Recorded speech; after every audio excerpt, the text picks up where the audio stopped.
Jay, since you got so much shit to talk already early this morning, this is for you.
What's up? What's up? What's up, everybody? Good morning. Good morning. Good morning.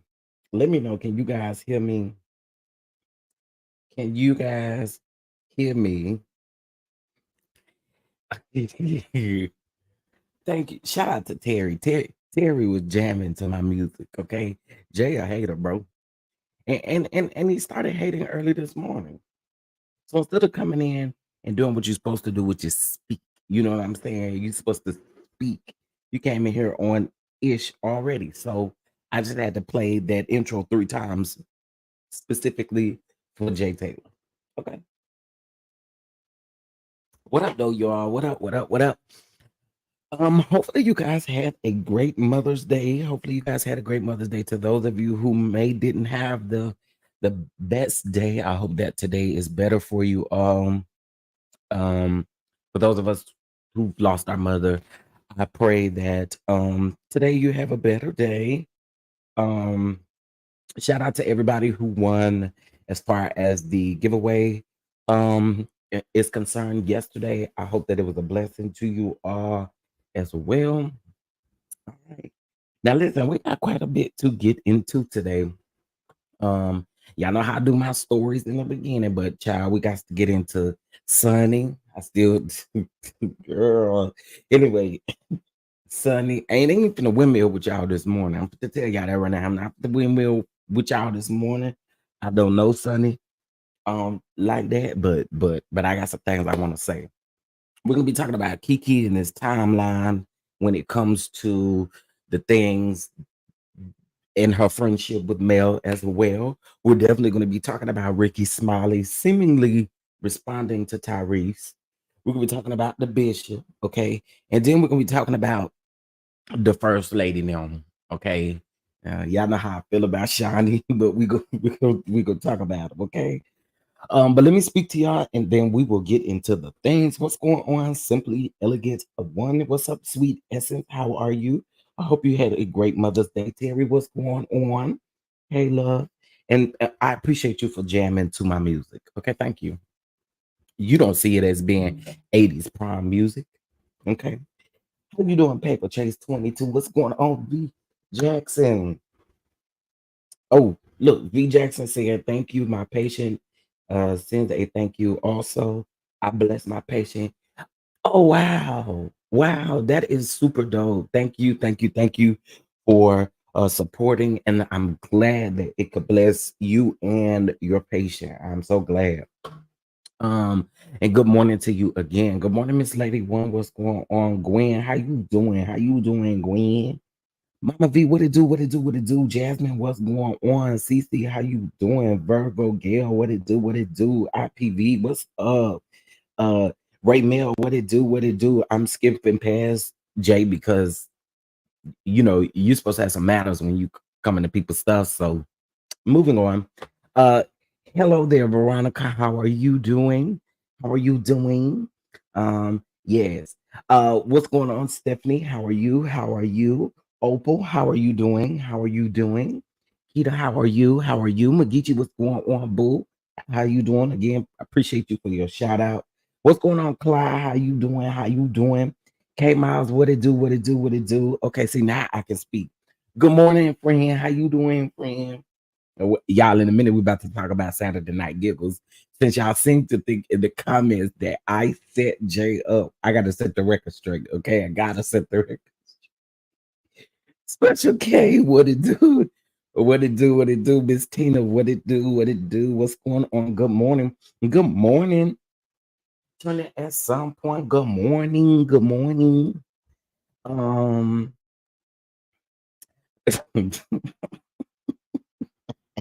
hey, Grandma, what's going on? What's going on? Let's see who else up in here.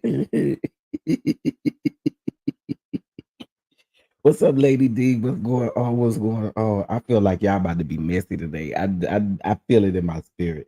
What's going on, Bama girl? How you doing? How you doing? Blessed, booked, and busy. I know that's right. And I'm assuming you've been blessed, booked, and busy because I haven't seen you much. So I'm assuming you booked, honey. You booked. Okay. Come on, bookings. Melanin Beauty, what's going on? What's going on? Sweet Essence, what it do? I thank you all. What's going on? I hope you had a great Mother's Day, and we're still praying for you as well. Miss Denise, Grand Rising Chef, and all the beautiful kings and queens. I'm in the hospital listening to you this morning. Since Saturday, doctor just left, hoping to leave today. Listen, we need to send up a prayer that Denise gets out of that place today. Because honey, when you be in a hospital, it be feeling like they're holding you hostage, honey. So we are praying for you, Miss Denise, that you get to go home today, okay? And we also pray you take care of yourself as well. Take care of yourself. Raymel has had a rough week last week, and today, that's my husband in the hospital. They had to remove two tumors. Oh, now listen, I didn't think y'all were gonna come in here and do me like this on a Monday now. Oh Lord. Prayers, sending prayers up, sending prayers up, sending prayers up, healing prayers for everybody, man. Wow. Prayers for you, Raymel, and your husband. Prayers for you, prayers for you. Ooh, listen. Lord, we need you to work a miracle, Lord. Work a miracle on your people, Lord, because whew, okay. We're praying. Symmetry, good morning, Yvonne, good morning, Justine, good morning, Red Ann, good morning, Ednet, good morning, Miss Williams, good morning. Is it Zeta? What's going on, Lakeisha? How you doing? How you doing? You know, I like to speak to everybody. I did what? Set you up? Not true. Um, okay. Good morning to everybody. Valencia, good morning. Stephanie, good morning. Lady B, good morning. Good morning, everybody. Good morning. Good morning. Okay, listen. First of all, I want to start this off with let's say a prayer for everybody because like a lot of people going through some things. So um listen, I'm praying for all of you guys. You guys also know that May is Mental Health Awareness Month, and our mental health is very, very important, especially when we're dealing with things like this. So please, please, please reach out to resources if you feel like you just it's just no hope. If you feel that way, please reach out to resources.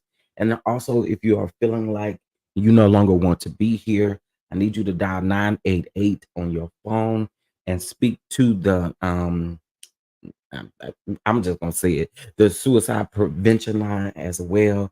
Again, because y'all, mental health is important. When you're going through all these things, your mental health is literally juggling around. And already, as Black people, we have the stigma of not really taking care of those things. We like to sweep it up under the rug and we just handle it the way we want to. But again, there are resources available, and I do want everybody to know that. Okay, so please, please, please, please, I'm just please, resources for mental health. We can get those for you. Of course, dial that number if you're feeling like you no longer want to be here. Okay. Much love to you all. Much love to you all, and prayers up. All right. Oh, Lord, that's a lot.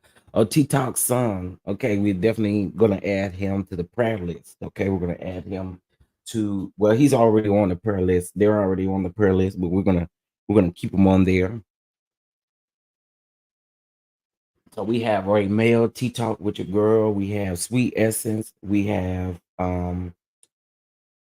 Sweet Essence. We have Ray Mail, T Talk with your girl, and Miss Denise. Okay, we are adding top prayer list today. And again, whew, it it can be heavy, y'all. It can really be heavy. It can be heavy. So I just wanted to start off by saying that. And again, guys, if you need someone to talk to, listen. I am here. I am here for you, and I can definitely help you find the resources that you may need. All right. So again, we are praying. We are praying. We are praying. All right. Uh, okay. So T Talks is not just T Talk's son; it's T Talk's nephew as well. Okay. Listen. You know what? You know what? We're gonna get into the things in just a second. We're gonna get into the things in just a second. I feel like I miss this moment if I do not do this. Okay, so I do see a lot of people are asking for prayer. At this moment right now, I just want you to take time to put in the chat what it is that you need prayer for, please. If we could do that. I don't want to miss this opportunity. I don't want to miss this opportunity. I feel like this is what this is for. So please, if we could just take a moment to just drop in the comments. You don't have to put all your business in there, but just drop in the comments something that you need prayer for, whether that's healing, whether that's for you've lost a loved one, whatever that may be. Can you guys drop? We're gonna pray that thing. We're gonna pray. We're gonna pray. Okay, because oh my goodness. Okay, Yvonne, we are definitely praying for you again. I know that one thing about it is death is not easy. So we're definitely praying for you as well. Um Her son. Oh, okay. You just call him nephew. Okay, got it. Got it. Got it. Got it. I just wanted to make sure. Jay said, my sister too. Please send them up. Absolutely. Absolutely, y'all. Listen, migraine headache, healing. Please. Prayers for healing with my daughter. Healing. Oh, listen, I see y'all saying healing. Family prayer during bereavement. Absolutely. Your family. Listen, come on. Drop it in the chat for me. I feel like I can't miss this moment, y'all. Your son, okay, my dad's health, his health is declining. Peace and forgiveness. Ooh, Miss Pat B said her family. Come on, keep them coming, y'all. Keep them coming. Cause listen, we put up a good front, don't it? We literally put up a good front. And we be trying to push through, but sometimes we need a moment, you know. And I'm not missing this moment. Going through family stuff and death of my brother. Prayers to you as well. Justine said, lost my oldest brother. Listen, I'll say this: you never know what people are dealing with. You you just never know. You just never know. TD love, healing, peace, and finances. Yes, God. Y'all keep them coming. Come on, come on. It's 130 people in here. And listen, you may not be dealing with something, but you may know somebody who's dealing with something, and you can stand in the gap for them. You can stand in the gap for them. So let me know what's going on. What can we pray for? Having a lupus flare with a 225 pressure and 110 heat rate. Oh my goodness, we are praying, Cheryl. We're praying. We're praying. My father-in-law, broken heart. He was married 65 years when my mother-in-law passed away. Oh my God. Prayers, prayers, prayers. Adrian. Good morning, Adrian. Okay. Listen, again, it it's really important. It's really important that we truly be true to ourselves, right? And again, I know we like to skate over a lot of things because we're so strong. A lot of us are the strongest ones in our families. A lot of us, and when you're the strong ones, people don't really call and check on you. People don't really wonder how you're doing. It's always things like that, right?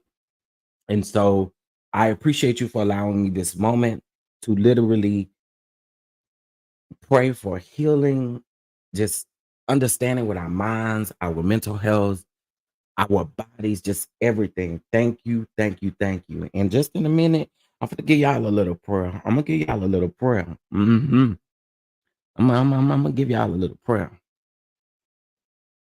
Take Jesus over. Jesus take over in this chat. Listen, I feel like this was the moment that we needed. I do. I really feel like this was the moment that we needed. So let's just take a moment. We're just gonna say a quick prayer, and then we're going to move into some other things. But we're praying. All right. Listen, I ain't gonna tell y'all to bow your head or nothing like that. But we are. I'm just about to preach a word. Preach a word. Pray a word here really quick for y'all. All right. Um, I'm one of the strong ones who is usually taking care of things for others. It's draining. Oh God. Mm, mm, mm. It is. It's very draining, CC. It is very draining. Okay. All right, let's get into it. Um, Father God, we come to you as humble as we know how, just thanking you for another opportunity to just breathe this fresh air, God. We just ask right now that you put your healing hands on your people right now. You know exactly what their body is dealing with, God. And we just ask you right now to encamp your angels around everyone that is dealing with just just anything, God, health wise, God, families, uh, you know, God, we need you right now, God. We absolutely need you right now, God. And we just ask and we also pray for understanding, God. where we are in situations, God, and we just need to understand, God. We also pray for the bereaved families, God, right now, that you bring peace over them right now in the midst and let them know that you are still God. God, we just ask you for, again, just a sane mind and understanding right now in whatever it is that we are dealing with. God, we ask you these many blessings and more. In your name we do pray. Amen. All right. Listen, again, guys, I really did not want to miss this moment. I just didn't, I did not want to miss this moment. Prayers out to everyone. Again, if you need anyone, I'm here. I'm here. And also again, um, reach out to people, reach out to people, reach out to your resources. And again, I don't want to see anyone um wanting to go that route of taking themselves. But if you go there, please dial that number 988 and get you some help. Okay. Again, that was a moment that I just feel like I couldn't pass up. All right. Ooh, okay. Get it together, get it together, get it together. Cause I want to go there, Lord.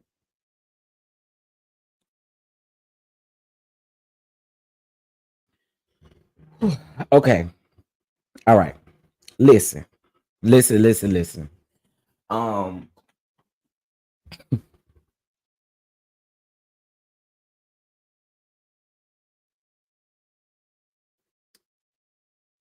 whew,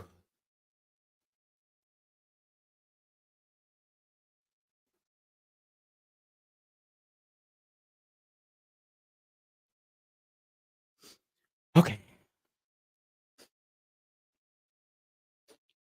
Okay. Okay. Okay. I'm together. I'm together. I'm together. Y'all know I'm a crybaby. Y'all know I'm a crybaby. Okay, let's get into some things, y'all. Let's get into some things. Amen. Let's seal it and put a seal on it. Amen. Amen. And amen again. All right, everybody. Well, let's lighten up the mood a little bit. Um, let's lighten up the mood a little bit because again, I really, Adrian, I'm trying not to go there. I really am. I'm trying not to go there. I'm really trying not to. Okay.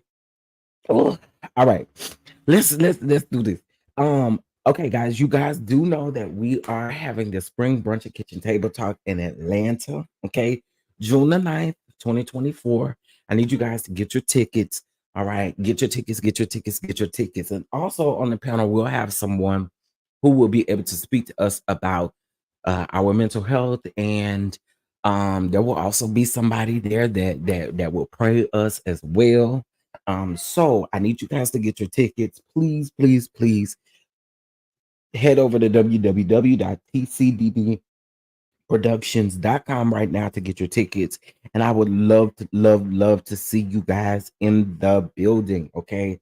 I would love to see you in the building. All right. We need it. We need it. We need it. We need to see you in the building. All right.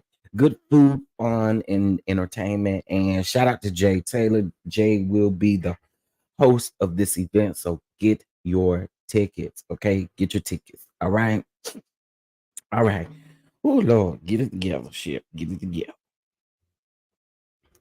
All right. So y'all know we're gonna get a couple stories in here really quick. We are going to yeah, that will be food, honey. Food, food, food, good food, good food, good food, good food. Let's get into a couple of things that is going on right now in the news, honey. It's a lot going on. First of all, since we are on just talking about God and praying and doing those things, listen, this is just a true testament that God is real and God can do anything but fail. Huh? God can really do anything but fail.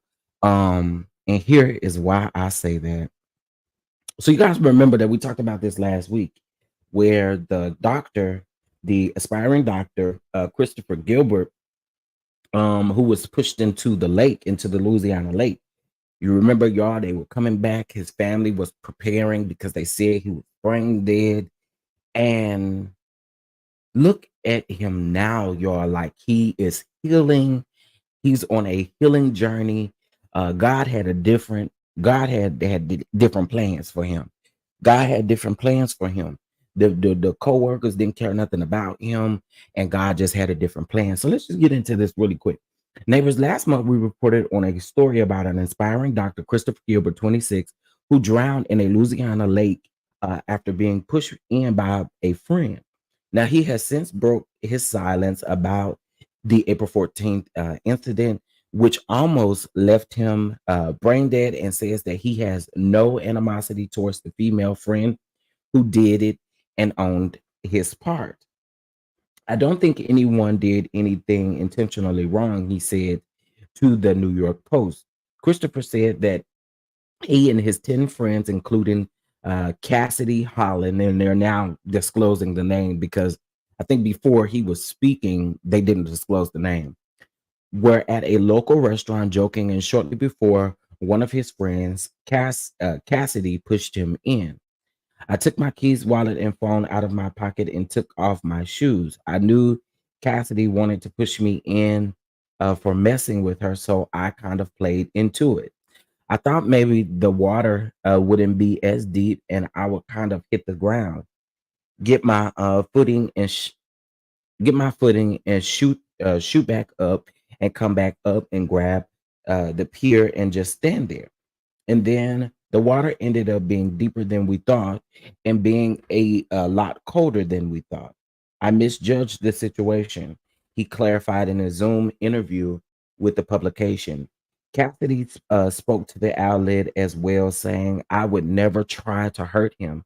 Chris is a beautiful person and my coworker and dear friend. I am so thrilled at his recovery and getting back to normal. The family wanted Cassidy locked up, but has since changed their position. I would assume that they would change their position after he spoke. I definitely feel that, but he was really, the family was scared. The family was doing interviews. They were scared. They were absolutely scared. But what I will say is, thank God that he is making a recovery. Thank God that he's making a recovery. Thank God also too that he remembered what happened. Thank God that he remembered what happened, um, or to the best of his abilities, he remembered. And also too, now I did say that you can't trust the friends and stuff like that because again, it sounded malicious, and his family didn't have any answers in the beginning. But now that we do know that they were horse playing, pretty much playing around, he misjudged the situation. But listen, I'm gonna tell y'all, I'm not gonna never misjudge nobody or water because I'm not never don't never play with me around no lake. Don't do none of that stuff. I'm not doing that. Okay, ain't no gonna be no misjudging because I'm not even to try to no. This is why I don't want to go on no cruise ship. This is why I don't want to do none of that stuff. I'm not doing it. Okay, so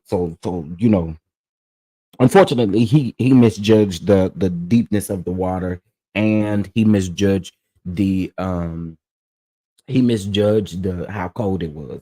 Okay, I just don't play around the water except for in the shower. So prayers up to him for continued uh, uh speedy recovery in regards to this, and I really do hope that his doctor dreams and goals come to life. I do pray that. I do pray that they come to life. Okay. I told kids to never be the only brown friend in a group. DC, I mean, that's a good point. He more forgiving than I would ever be. Mm.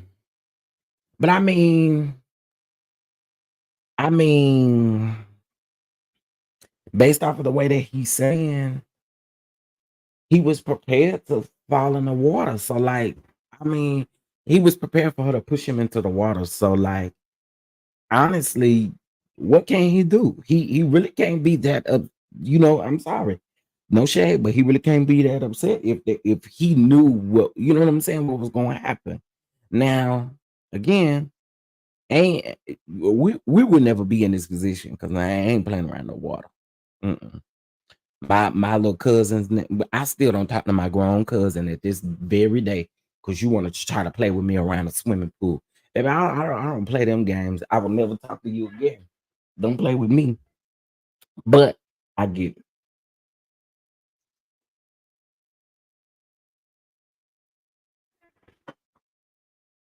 Um, when you know someone can't swim, I mean, well, he would literally say, "Don't push me in the water." This Tracy, this article is saying in an interview, he took everything out of his pockets and everything, so he was prepared to be pushed into the water. He was prepared. I mean, he gave her the go-to to literally push him in the water. So for him to say, I, I don't know how to swim, that wasn't her concern when you just literally said that you took everything out of your pocket to be prepared to be pushed into the water. So it really does sound like horseplay. And again, this is coming from him, you know. He could be doing it for the friend. I don't know. But this is just I'm just going based off of what the New York Post said that he said. I'm just saying if you take everything out of your pocket, he specifically stated that he misjudged the depths of the water. He didn't say anything about him not being able to. I mean, we heard that he wasn't able to swim from his family, but in this, he never said he wasn't able to swim either. So listen, if it's some loopholes, it's loopholes that he's telling. Okay, I'm just going based off of what he's saying. Okay, you know, that's what we do. We're going based off what he's saying. Um,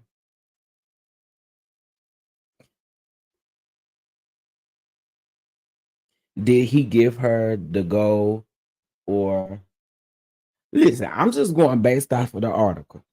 I'm just if I didn't think or prepare myself to be pushed in the water, I'm not taking my phone. I'm not doing that, and I'm actually walking back the other direction. I'm just being honest. I'm walking back the other direction. And somebody just said it in the chat. There were no clear boundaries set clearly according to this.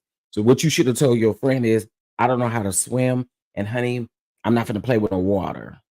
And you could have walked back the other way. But to intentionally take your things out of your pocket tells me that you're okay with me pushing you in the water. Unfortunately, that's just what it is. You know, um, I can prepare to fight doesn't mean I started the fight. Clearly, he started horsing around with her first, right? And this was her payback to him. This is what he said. He said that they were horse playing pretty much, and they were playing so much. This was like her get back or whatever, and he knew about it. He knew what was getting ready to take place. Meaning, in my opinion, no, first of all, if you know you can't swim and you know any of those things, you're not about to unpack your pockets and then prepare for somebody to throw you in the water. It's easy. You grown, walk the other direction. What's she gonna do? Pick you up and throw you in there? Sorry, I'm just speaking the absolute truth. Like, no, like again, this is a story that he's telling.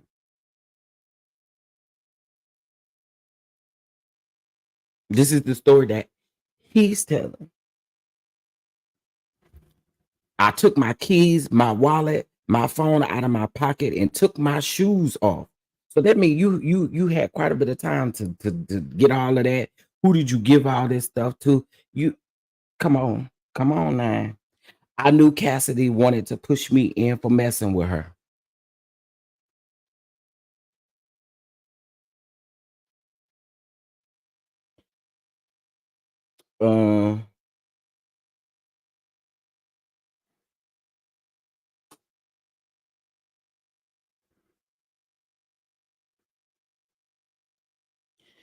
Uh, even though he gave her the okay, she should have thought about the consequences of doing such.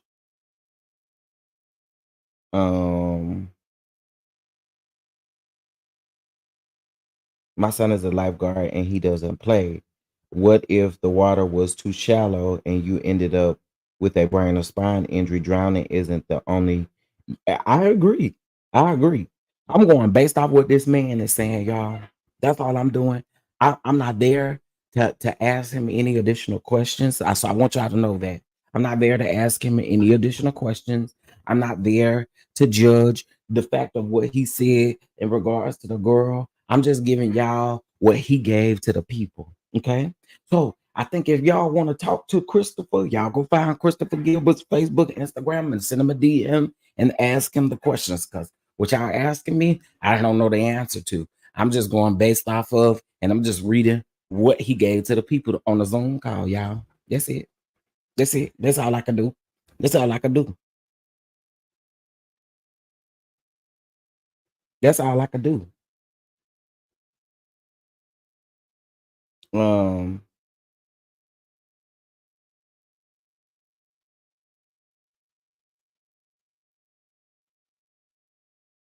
um, I agree.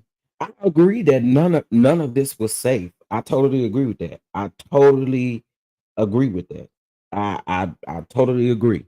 Again, I'm only going by what he provided to the news station. So unless something else come out, unless another friend decide to talk, or unless anything, he could be covering up for her. He could be doing a whole lot of things, y'all. But I don't know.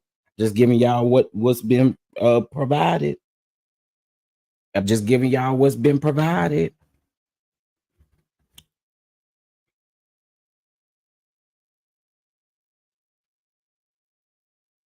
Yeah, I'm just reporting on it, honey. I'm just giving y'all what the people say. Y'all got any further questions? Go ask the New York Post, okay? Because I don't know. I don't know what to tell y'all, okay? I don't know what to tell y'all. Now, what I will say is, what I will say is very much so, very, very, very much so. I can tell. I can tell. Now, this is just me thinking. I believe all the 10 individuals, I believe that he might have been the only black one amongst all the 10 individuals. Now that I will say, and that is a problem, absolutely. It is definitely a problem. But they shouldn't have been horse playing around the water, period. None of them. None of them. And if this was a restaurant, um, my next question would be, they don't have this stuff like roped off and stuff like that. You know how when you go to certain restaurants that may be on, bayside, beachside, whatever, they have like a little rope off or a little section where you don't go around it and they got a sign and stuff up. So y'all didn't have none of that stuff up either. Now that's a question that I do have. What was the safety parameters around the restaurant? Did they purposely have to go over something to get to the water? That I would like to know.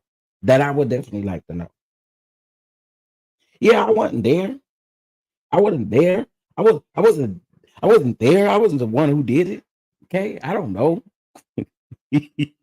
But again, I do have questions.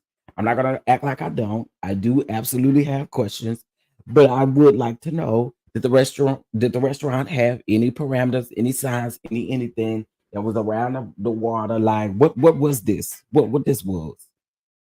That's all I want to know. Yeah, because in the beginning they did want the restaurant to be held liable. That's the reason why I'm asking that question. They did want them to be held, well, not liable, but they wanted to talk to them too. So let's listen.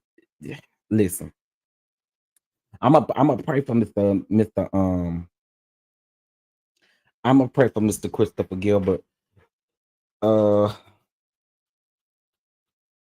okay, so literally we just saw a picture of it. So y'all literally had to walk out there to that place. Mm-mm, mm-mm, mm-mm, mm-mm, mm-mm. We just literally saw a picture of it. Mm-mm, mm-mm, mm-mm, mm-mm, mm-mm. Let's listen to this. Cause we just saw a picture of the thing. Let's The hospital after drowning in a lake.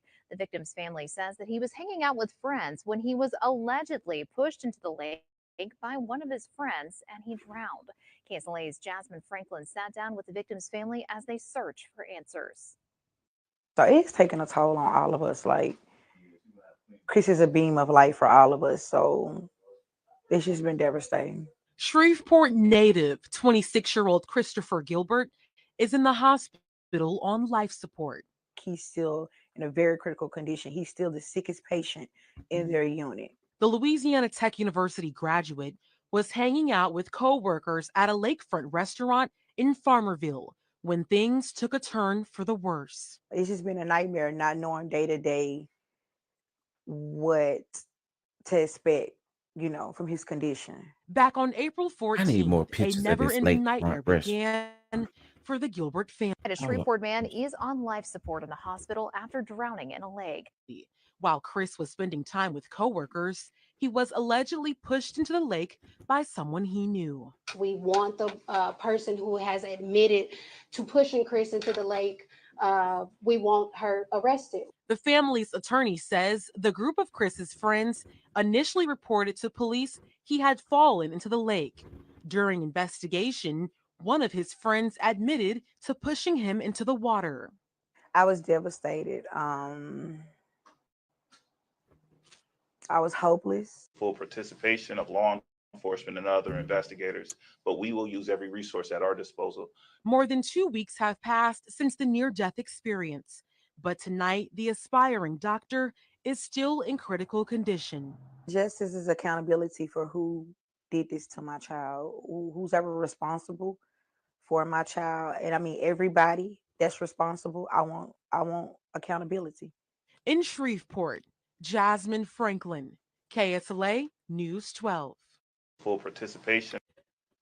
Okay, so I got this picture kind of blowed up. Oh yeah, Tracy, that's what I was telling you. The story changed from the beginning. I mean, I was saying that the story changed from the beginning. So this is his account. As what we read today was his account of what happened. This is the first time that they've talked to him. The beginning that was like last week or the week before, right? Now I'm looking at this picture. I'm looking at this photograph. Y'all, we can feel how we want to feel, but they purposely had to walk out there together. They did. They had to walk out there together. They had to walk out there to this place together. And I see why he probably said that they misjudged the lake. I don't see. Let me just blow this. I mean, let me put this picture up here. They had to walk out there, and I'm assuming that this is them all looking down into the water or something like that. I don't know. Hold on. Let's see. Okay, can y'all see this? Let me take myself off the screen. Okay, so you can't zoom in really on these. It zooms into everything else but the picture. But if you can see on the left-hand side, you see that this looks like a black person standing there. Of course, clear. I don't know, I can't see, and it looked like a clear person. But they're looking down into the water. Now, if you can see this is, we saw in the video that they purposely had to walk out to this place right here. So, however it happened, honey, I don't know. I don't know what to say. I don't know what to say. Yeah, your coworkers ain't your friends. I mean, I told y'all that last week. Your coworkers is not your friends, especially none like this. They is not your homies. They is not your homegirl. They is not your homeboy, and they really do not care. Honestly, the only way that this girl care is if he make it, or unfortunately, if he didn't make it. That's the only thing that she care about, and the only reason why she care about that is because she's the one that was responsible for pushing him in the water.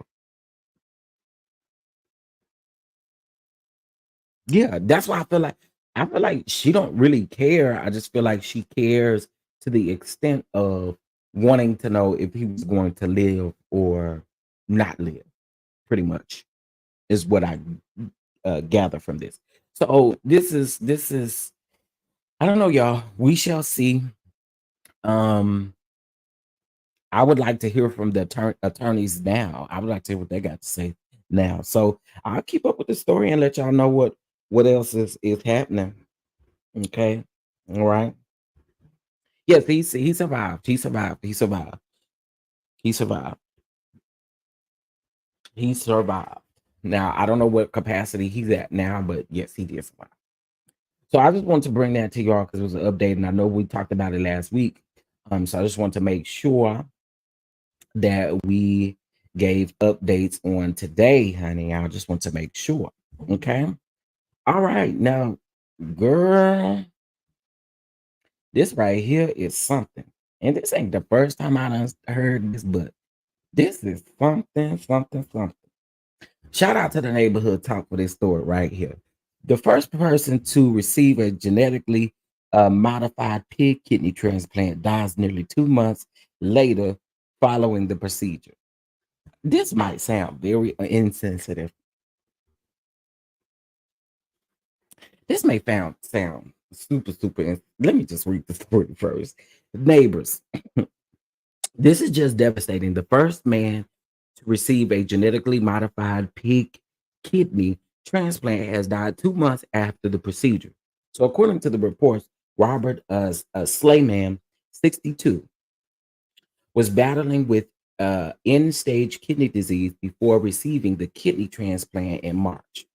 Massachusetts General Hospital said that early Sunday that there was no indication his death was a result of the transplant. Following his pig kidney transplant on March the 16th, his doctors confirmed that he no longer needed dialysis after the new organ was said to be functioning well. Mr. Slayman will forever be seen as a beacon of hope to countless transplant patients worldwide, and we are deeply grateful for his trust and willingness to advance the field. Girl,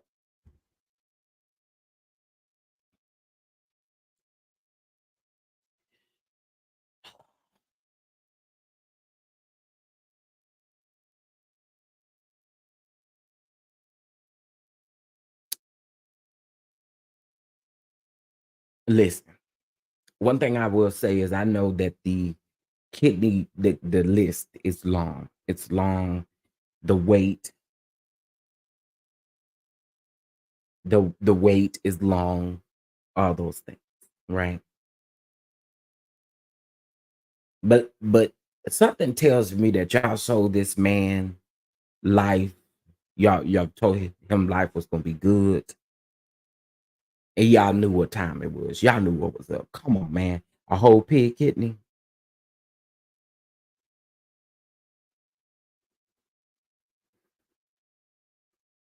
a whole pig kidney. He was definitely an experiment, and that's why I said they sold this man something prior to. They sold him a dream, honey, that he was going to live a fabulous life after this transplant. Y'all sold this man a dream. Now, it's gonna be very interesting to see what his family may have to say in regards to this. Yeah. It's gonna be interesting to see what his family has to say. But this is crazy. Now, I don't think that this is the first time that we've heard this, because I want to say, I mean, the man, he didn't belong to our community, but there was another man who got some kidney from somewhere else too, and ended up dying like 3 months later. Listen, y'all be experimenting on the people, and I feel like y'all sell these people all kind of dreams, hopes, and wishes, and knowing good and well that it just, oh, child. May he rest in peace. May he absolutely rest in peace. They confirmed that he no longer needed dialysis. Yeah, he was definitely an experiment. He was definitely an experiment, most definitely. Ooh, child. Hey to everybody coming in, please make sure you hit that like button. Please, please, please. Please make sure you hit that like button. If he signed a waiver, there's nothing that can't be said. Well, we need to know what the waiver says. I always say the writing, it could be different. Ain't no telling. But again, what did they do to make him sign that waiver? What did y'all sell him to make him sign that waiver? That's the question. That's the true question. That's the true question. Child, may he rest in peace. Child, y'all experiment on the people. Okay, I, let's go ahead and talk about this. 'Cause I don't want to talk about it long. Okay, so down to the New York, to the NYC. All right, I think y'all may have saw this. Okay, but a Bronx man throws belt over unsuspecting victim's neck, leaving her unconscious, and drag her in between cars to SA her. First of all, this man is a sick human being. And I honestly think when you do stuff like this, sir, you just need to go away for the rest of life. And if y'all feel my drift, you know what I'm saying. hmm And honestly speaking, stuff like this, you need some street justice. You just need three good niggas that wear you out. Do you hear me? And I mean, wear you out so bad. I mean, wear you out. First of all, they need to do what you did to this woman. They need to do it to you. As besides the SA part, they need to drag you down the street with a belt wrapped around your neck. I mean, th- whew, Jesus, Lord help me, Lord help me, help me, Lord help me, help me, help me, help me, help me, Lord. Um, I'm not showing no videos.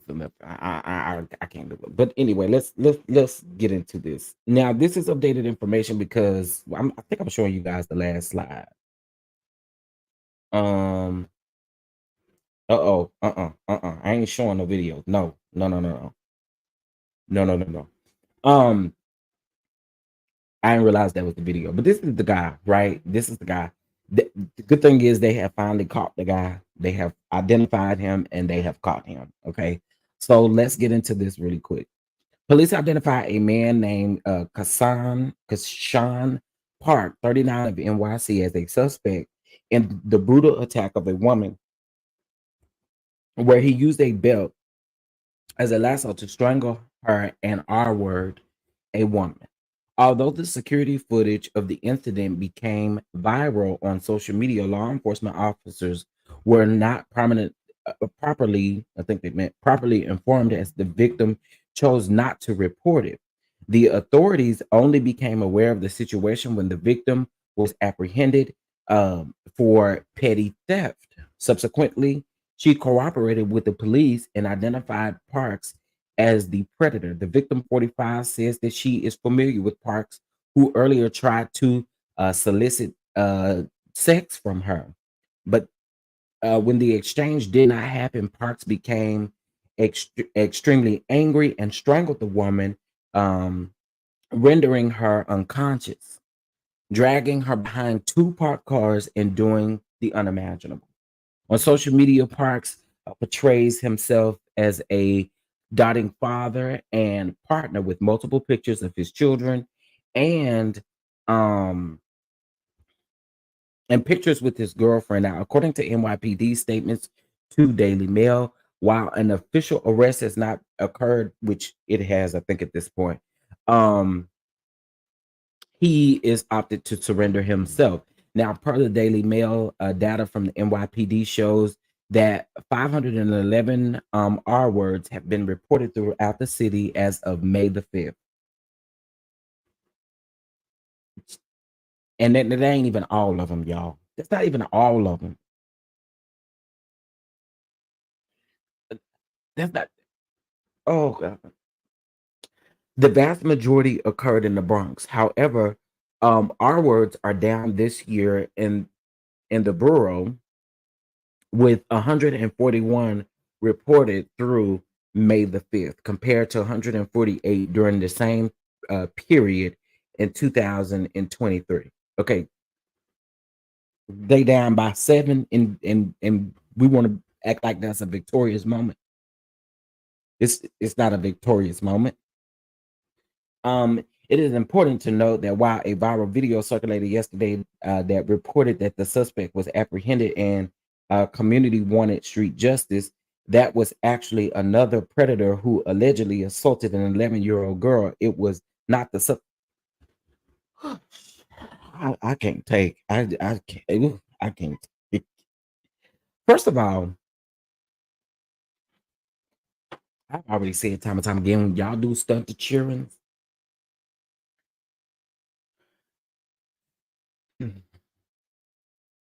y'all deserve for somebody to drag your face across the pavement. Okay, y'all do. Y'all deserve for somebody out, and I don't condone no violence, but in situations like this, street justice may just be the answer. But that's what y'all deserve. That's what y'all deserve. Yeah, and it's just how I feel. And who gonna check me about it? That's just how I feel. Y'all deserve for y'all face, and they need to go find the road with the most gravel on it. That's what they need to do, and they just drag you all up and down that road. Yeah, y'all are some sick people. That's just how I feel. Ugh. Anyway, I'm moving on before I get pissed off even more. Um, mm, mm, mm. Lord Jesus. Mm, mm, mm. Let's talk about something that's a little bit of a key. Okay, let's talk about something that's a little bit of a key. Girl, when I saw this, I I hollered. Okay. So y'all know Shamar. Everybody knows Shamar, child. Shamar is say he's selling the dinners. Okay. He's selling plates. Okay. And this is what Shamar posted. He said, I believe him and Wanda are brother and sister. He said, I'm sell plates tomorrow.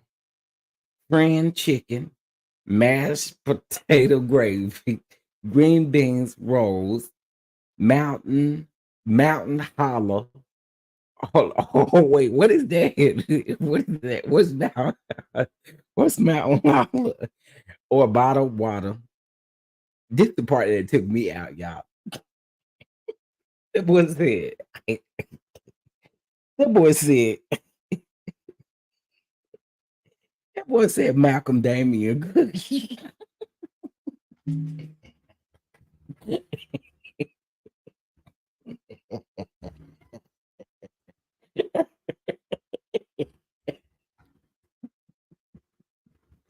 That boy said Malcolm Damian cookie.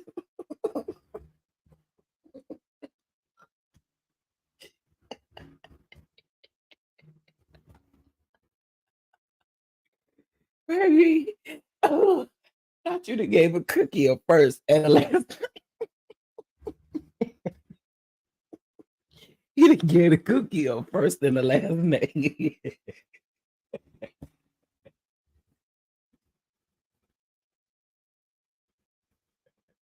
Oh, oh, you know what's that Malcolm Damon? But first of all, you ain't spelled this stuff right, and then you got the nerve to charge $75 for a plate. $75 for a plate. Y'all paying for my time and food. $10 discount if you pretty, and $20 discount if you send your man to come or pick it up. I really don't want to see y'all girls. Sir. Sir.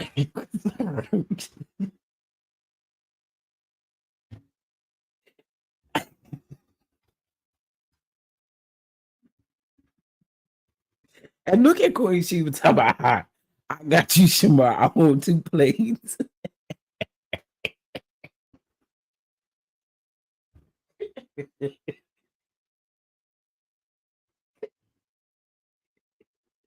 Hey,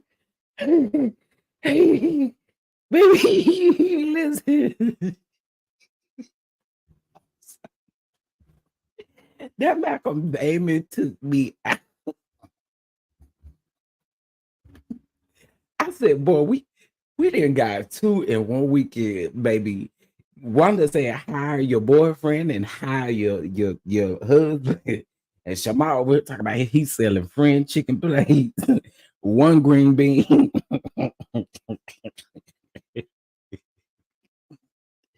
Baby, for $75, you should give me a choice. You should give me a menu choice. You should not be telling me that I gotta choose fried chicken.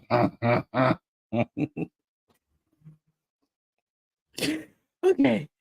Woo. I think with this heavy morning, we needed this laugh because what? He gave Malcolm Damien. He gave that cookie a first and the last name. Oh God. Is it? Oh look, y'all.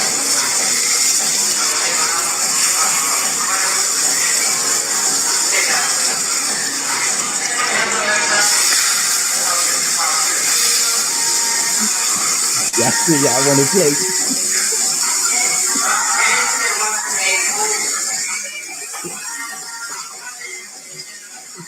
Yeah, sure y'all want to play. At least you know he cleaned up.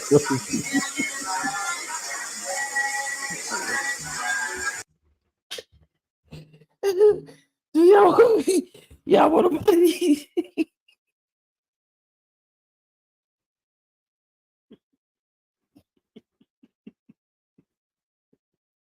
Oh God, I'm about to pee on myself. Oh.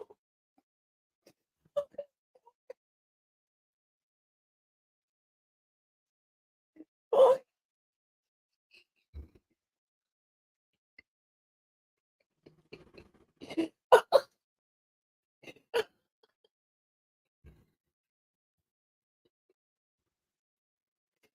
Baby.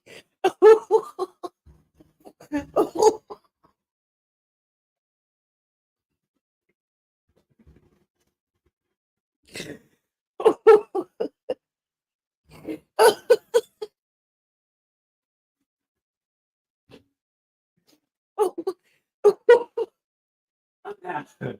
Oh, Jamal, let me tell you something. I just want to help you out a little bit, bro. Let me help you out a little bit.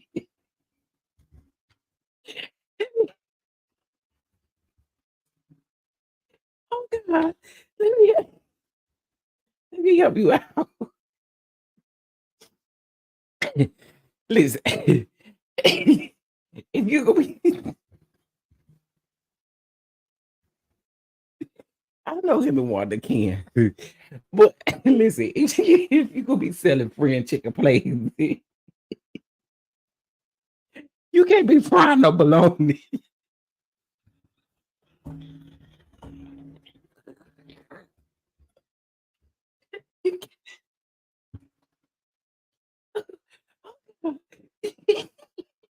You You cannot be frying bologna. Oh God, okay. Oh we oh oh oh God. Oh, you cannot be over there frying bologna talking about you selling fried chicken plates, please. You can't.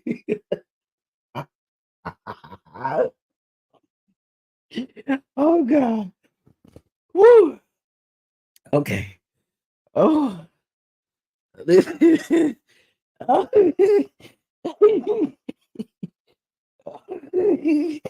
Oh we okay.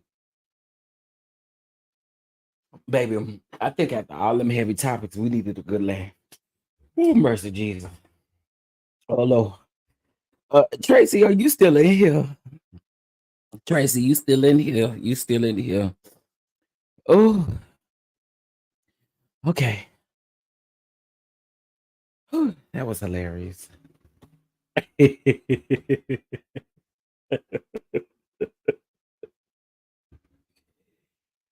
Ooh, oh, oh, okay. I'm good now. I am good now. That was hilarious. Hey, y'all.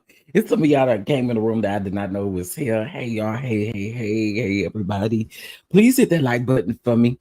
And then also, too, y'all, Oh, y'all can bless that Catch app as well. Y'all can bless the Catch app. I need to know if Tracy is still in here. Okay. Oh, that was hilarious. Okay. That was absolutely hilarious. All right, let's move on over to Anita Baker, baby. Let's move on over to Anita Baker. Well, Anita Baker was supposed to be in Atlanta for Mother's Day, and the people are outraged. The fans are outraged of Anita Baker canceling her show 15 minutes before. Now, listen, people say y'all don't know if Anita is okay. Y'all don't know if Anita is okay. Okay. I pray Anita is okay. I do. I pray Anita is all right. I do. I pray that. But I think the problem is this ain't the first time. I think that's the problem. Okay. I think that's the problem that the fans are having. The fans also, they spent their money. So I understand the frustration. But the people are outraged because the woman got on here and called a lady ball.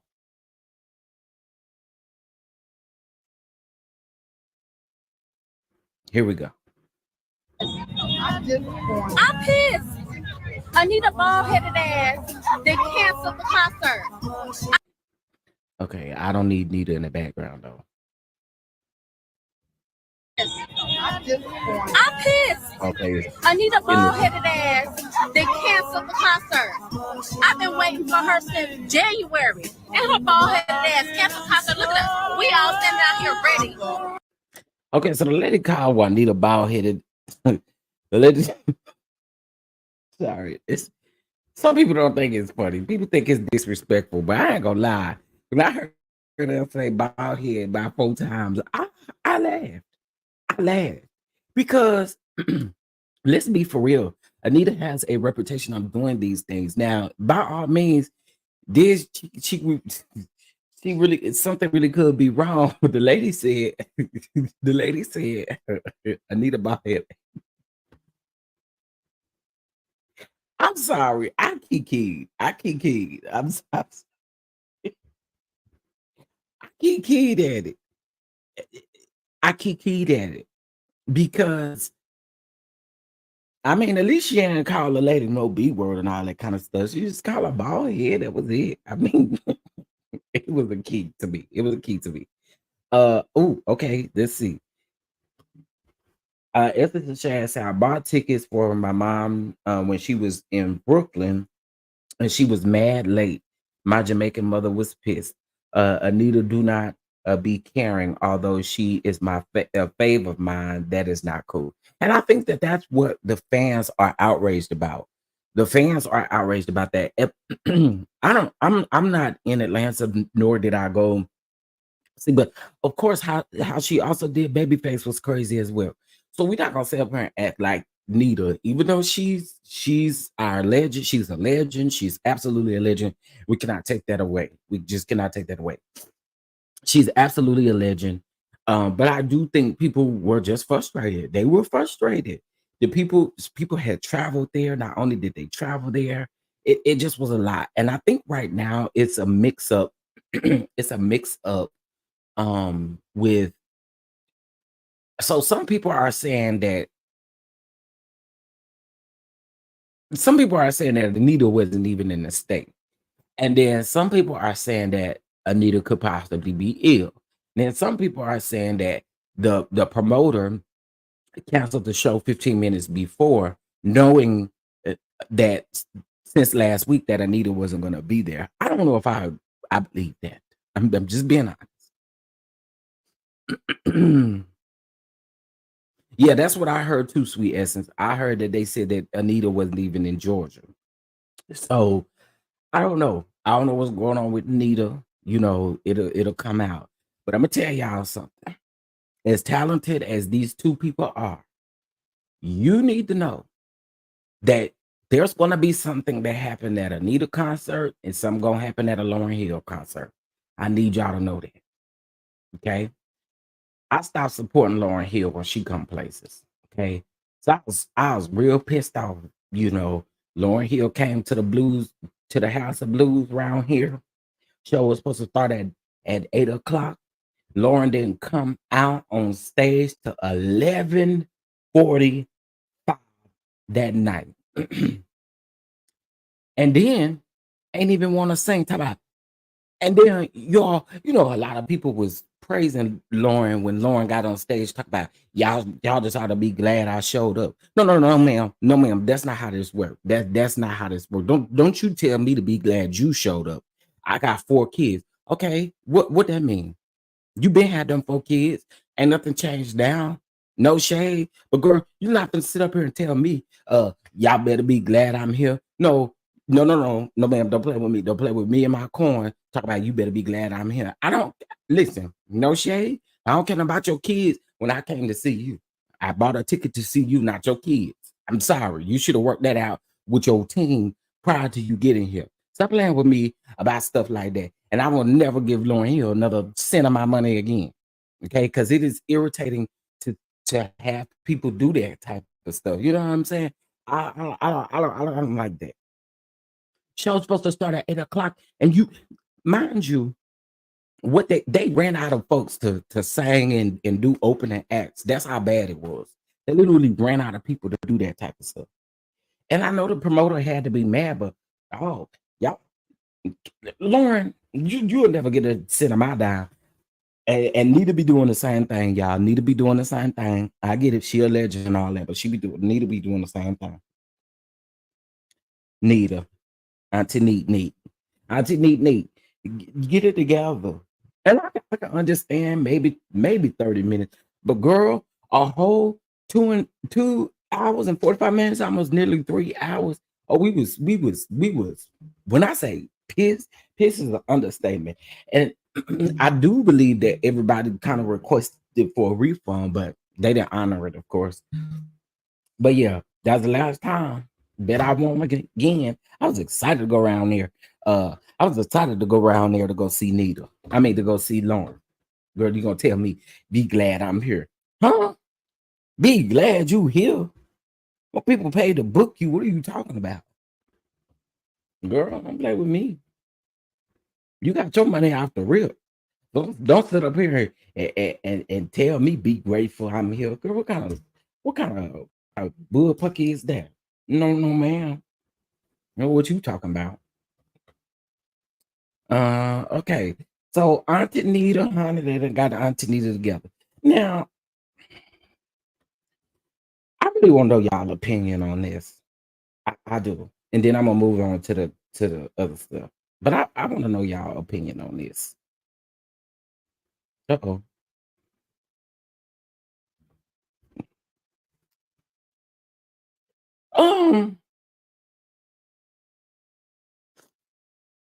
Um, do we really need to know this? Did, did we really need to know this? Talk about this man, I mean, this woman want to have another baby, so this grown, big, strong nigga can be sucking on her boobies because he wants some breast milk.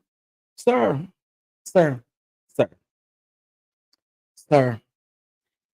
Now, most grown men that I know that done tasted, because we not gonna sit up here and act like y'all don't be wanting to taste y'all woman's breast milk. Y'all do. Y'all nasty too. Y'all be saying all that. Really want to suck dead talk about how nasty it is. But clearly they ain't nasty to this man, because this man stay wanting to eat it up. Sir, you is big, tall, large. What? I, listen, like what? Girl,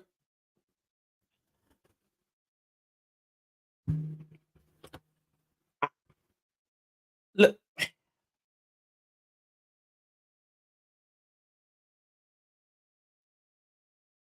Simply Elegant one. Not they sell other people breast milk. I don't think he want nobody else breast milk. I think he want her breast milk. I don't think he want nobody else breast milk. He specifically want his wife's breast milk or the mother of his children breast milk. Sir, you too big and grown for this. Hey, Johnny the Jasmine, what is going on here?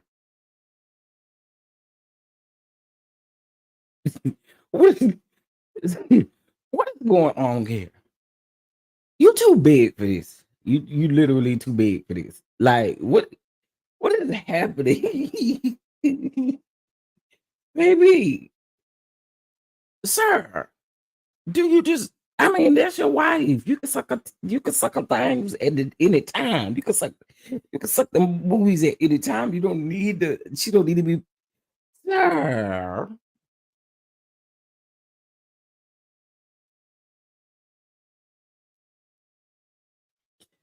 Oh, sweet SSA is a fetish.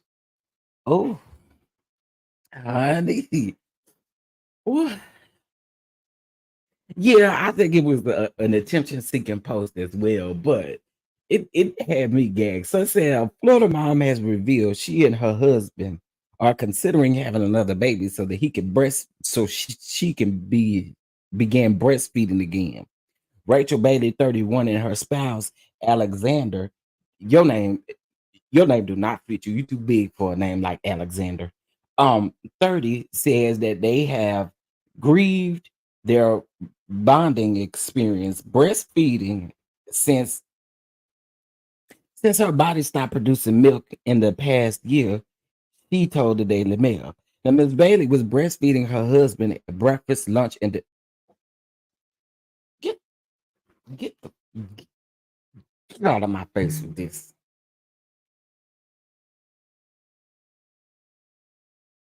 Nigga, first of all, let's get one thing straight. Why is your big tail name Alexander? That's what I want to know. Can we talk about that? Your name, you is too big to be having a name like Alexander.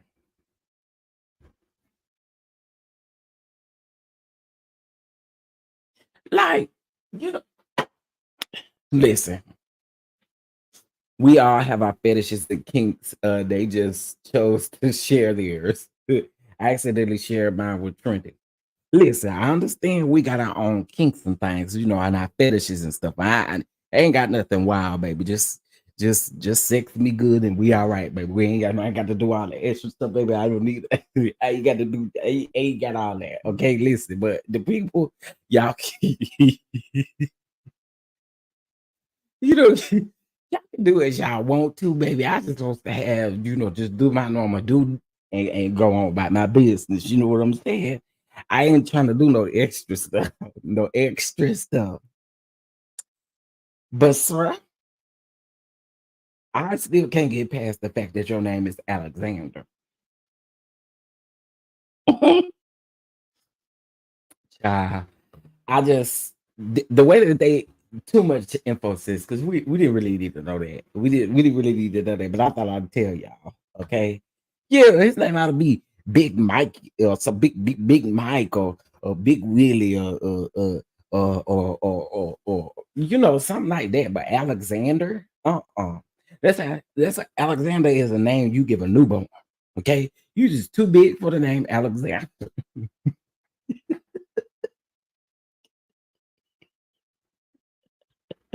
Well, if you do got the same fetish, hopefully you don't ever come out with it because the public didn't need to know that. But since you said it, I just thought I'd tell the people, you know, I made this Alexander with a big bag. Listen, they say chill on Jay-Z, sis. Call him Big Al. Call him something. What's up, First What's going on? Call him something. Big Willie. and then said Chef Big Willie drinking breast milk.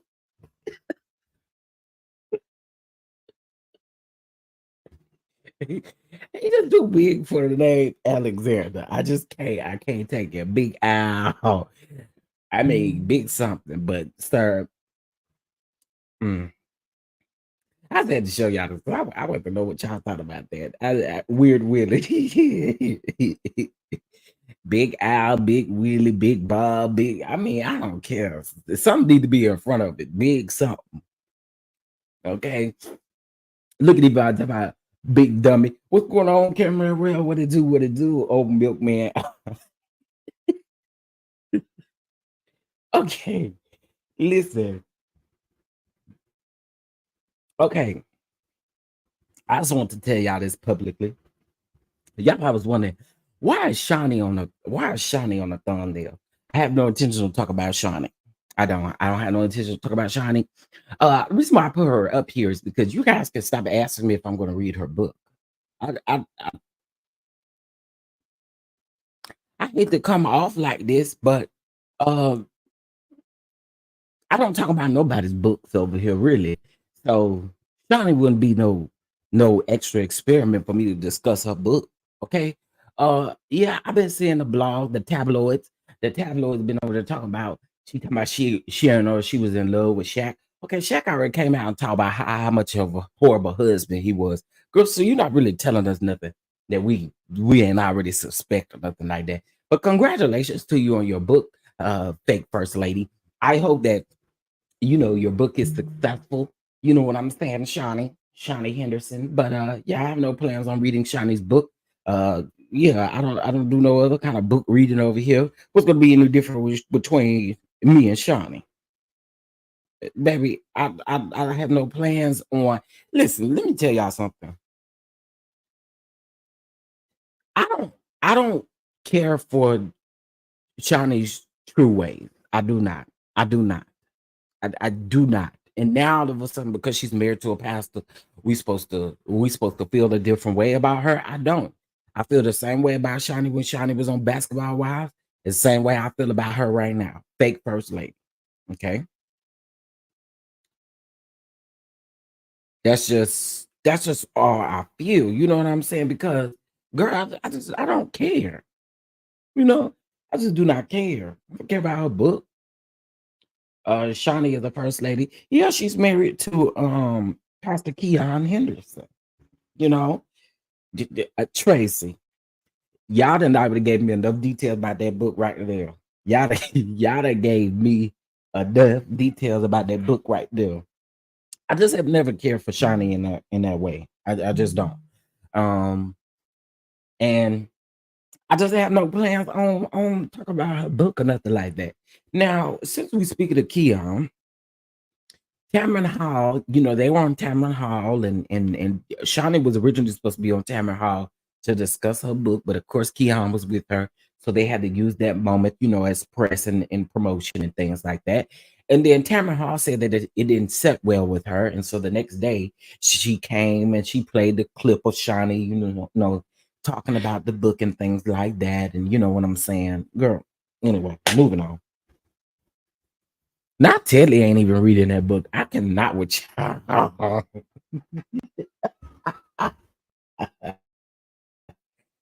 I heard some of the members don't like her, allegedly. Oh, Demetria, that ain't allegedly. That ain't no allegedly. And I think that comes with it anyway as well. You know what I'm saying? That comes with it. It comes with you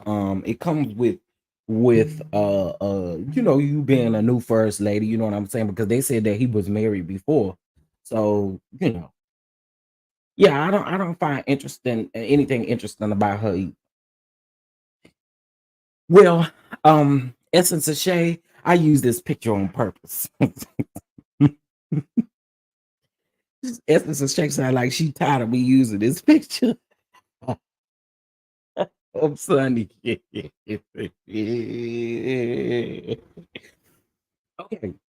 All right. So y'all know that Brian McKnight, okay? Y'all know Clarice with his crying self came out last week, talking about how much he disagreed with Ricky Smiley. When Ricky Smiley was offering to be an uncle to Brian McKnight's abandoned children, regardless of how old they are. That's the practices that he practicing out here, and the people gonna teach Brian, so he needed to learn. Okay, so Ricky came to the internet and he just pretty much said that he would love to take the children in and be their uncle and take good care of them. You know what I'm saying? And I feel like we need more people like that anyway. Because what we're not gonna do, we're not gonna act like when we grew up, honey, if you didn't have no family or things like that, and you didn't even have to just not have no family. Your friends, family consider you family and all that kind of stuff. That's just how it is, and we need more of that to this day. You know what I'm saying? But let me just say this. I was all here for what Ricky had to say. Then here come Kyrie. I disagree. Kids say some effed up stuff. Well, what you need to be doing is over there concerned when your next child support payment gonna be, and be quiet, because I'm sick of you. Okay. But this is what Ricky Smiley posted this morning, and I thought it was quite interesting. But he pretty much posted this. He reshared the tweet from the Shade Room. Okay. Or I think this was Facebook rather than a tweet. Oh, so this was from the Shade Room, and he said Tyrese weighs in after Ricky Smiley sent support to Brian McKnight's disowned kids, right? And so you can see Ricky put the laughing face up there in regards to this headline. Now, again, as I stated before, start to mind your business and worry about your kids. That's what you need to do. Okay. That's what you need to do. Ricky actually really cleans up well. Ricky Smiley actually really cleans up well. I would definitely say that. When he doing interviews and stuff, you know what I'm saying? He put his suit and stuff on. Ricky cleans up. Ricky really cleans up. You know what I'm saying? He ain't out here looking like what his character name is, Miss. What is his character called? Where he be dressing up as the woman? What's it called? What's her name? I can't think of it. But anyway, he do cleans up well. But anyway, this was his response to Reese, honey. I'm pretty sure he's going to mention it on his radio show as well at some point. I'm quite sure of that. But yeah.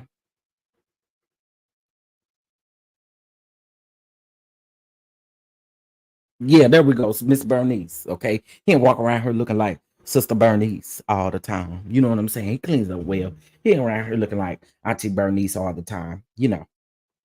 Is Ricky Smiley swung to the women's side? Huh?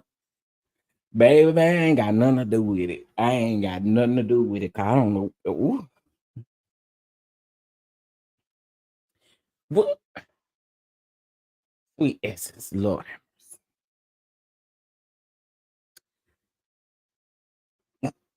Mm, I believe she thinks that is sexy at Tennessee Girl. She does it all the time, but it was so frozen. She didn't know what was happening.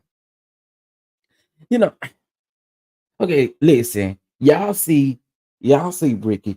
Ricky cleans up well. People over here asking me questions. I don't know. I don't know. I don't know. Why doesn't Tyrese mind his own business, always commenting on other people's drama? Right. And he's sitting up talking about it ain't none of our business. Listen, Brian made it our business when he disowned his kids and we know because he continued to post stuff and do stuff. Listen, Brian may not know what he's doing, and you get what you get, and don't throw a fit. Stop presenting these things to us, and then we won't have to come for you in the way that we're having to come for you. Okay, period. Oh, y'all were talking about when Shawnee fired Brandy, child, only for Brandy to be back. And no shade, Brandy is unrecognizable, honey. I didn't know who Brandy was. I said, oh, they got a new girl over on Basketball Wild. They say, nah, that's Brandy. I said, who? That's who? Who? That's who again? Call me an owl, because I don't know who that is. All right. Let's get into the bishop real quick. Child, Tracy, are you? Let me see. Shout out to Tracy. Because Tracy keeps us informed around there with the bishop whenever he got something going on. Okay, so y'all know that he was supposed to be in court today. But let me read to y'all what his attorney sent the judge in response. So y'all know that they've been writing letters back and forth, and he was supposed to have a hearing today. Girl, Netflix Let me tell y'all about Netflix. Netflix don't let you be one day late making your payment, honey, before they go to send you an email talking about they canceling your account. I don't care. Keep it. There ain't nothing on there I want to watch anyway. Keep your old rusty, stupid Netflix account. I don't care. I don't care nothing about it. Cancel it. Cancel it. Do whatever you have to do. I don't care. All these other, I got all the other streaming. Don't try to charge me up. About, oh, we're gonna cancel your account because you missed the payment. Girl, I don't care. Okay, let me read this to y'all because this is about the send the people. So y'all know last week we talked about how unfortunately it came out that he wasn't paying his child support and stuff like that. So let me read this first letter to y'all. It's not long. Okay. All right. So this was United States District Court, Southern District of New York, the United States against Lamar Whitehead. Okay, let's get into it. Your Honor, preliminary statement. Defendant Lamar Whitehead submits this letter requesting an adjournment of the May the 13th, which is today, 2024 scheduling conference to May the 20th. Now, May the 20th was the original date. Okay. Now, attorney Don Florio, which is Whitehead's attorney, is set to begin a homicide trial in the Bronx on May the 13th, 2024 at 9:30 a.m. Okay, so they have already started the trial. So let's keep going. With an order to become engaged, it is not yet clear which judge the case will be tried in front of. Therefore, Attorney Florio has been unable to get permission to attend the May 13th, 2024 conference in this case. Failure by Attorney Florio to be present and ready for trial on May the 13th would be in violation of that order and could result in a citation for contempt of court.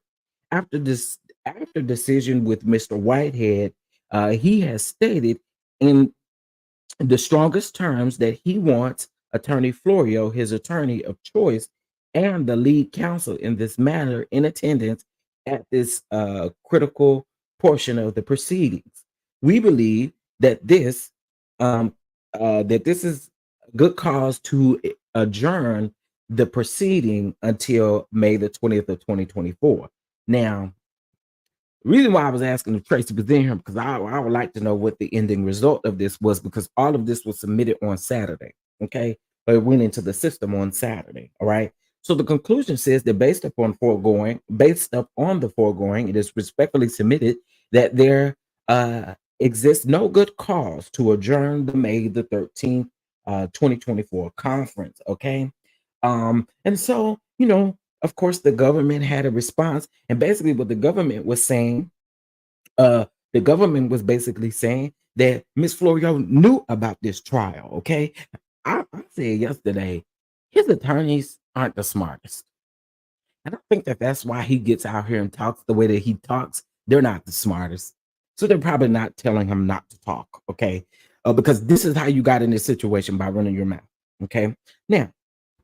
Again, the government did respond, and they basically said that that they want to continue this going because she knew. Okay, she knew about the trial this whole time.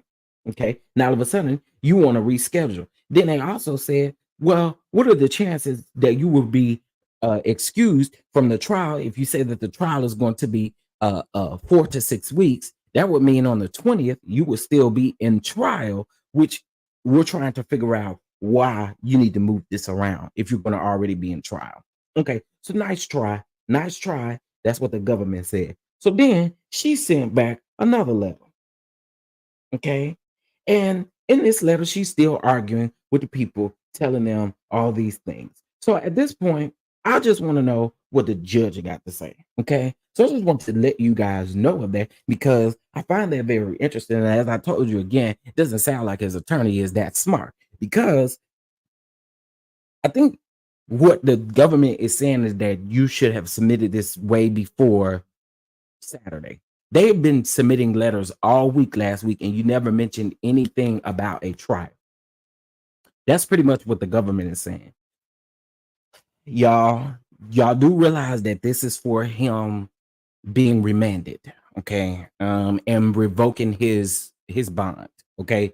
So this may mean that he may end up going to, to jail already. That's what that may mean. So we shall see. Thank you for your catch app. Yes, honey. Thank you for your catch app. I appreciate it. So I just thought I'd let y'all know the latest on the bishop. Now I'm gonna let y'all know a little bit more today once we find out what's going on. If it's 9:06 here, it's 10:06 there, which means that this hearing would have already taken place or would be taking place now. So it's gonna be interesting to see how this goes, child. It's gonna be interesting to see how this goes. Mercy, mercy, Lord. Present you as he turns. This great leader, Chief Apostle Lamar Miller Whitehead. Come on.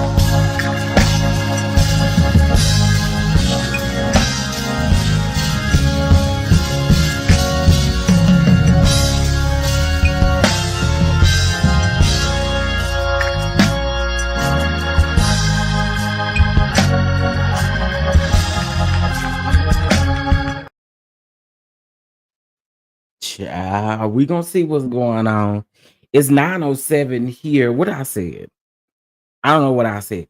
Okay, it's 9:07 here, which means it's 10:07 there, which means that they are either in the middle of it or they decided to reschedule. I would really honestly know. Francois, that church is not empty. You don't see all them people there. Man, let me tell you, Cardi B and because back then Cardi B and Offset, they were good. Cardi B and Offset there is there. Kelly Price is there. Kim Burrell is there. Maybe you just didn't see the people. Daryl and Diamond was up there as well. There's plenty of people in there. As a matter of fact, that particular day, they had an overflow. Okay, they had an overflow service where the people had to sit in the fellowship hall and watch it from the TV. Okay, they had to watch the service from the TV. There's plenty of people's there. Okay, they don't even got room, elbow room next to each other. Y'all know you see all them people's around in there. Let me play that again because I don't know what y'all see. Maybe y'all. I don't know what it said that y'all see because I see a lot of people there. Okay, I see Kim Burrell. Kim Burrell sitting over there by the organ, so she could tell the organ player what she's getting ready to sing, and then Kelly Price is getting ready to get up there with an attitude. Okay, she's getting up there, get ready and fuss at the people. Okay, the place is packed. Present you as he turns. This great leader, Chief Apostle Lamar Miller Whitehead. Come on.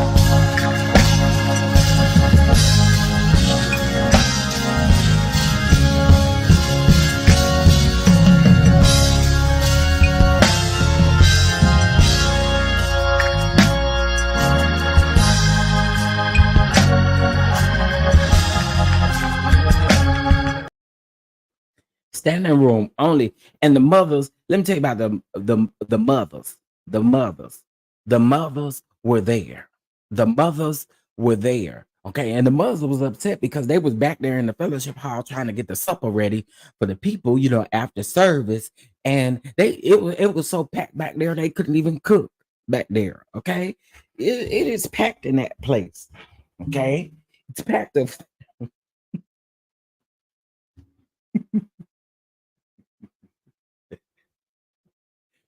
Oh, child. Baby, you can't defend that when you ain't even got no leaders really up there sitting in the pulpit, honey. You child, the NYPD was there though. The NYPD was present. Okay. The NYPD was present. How about that? Okay.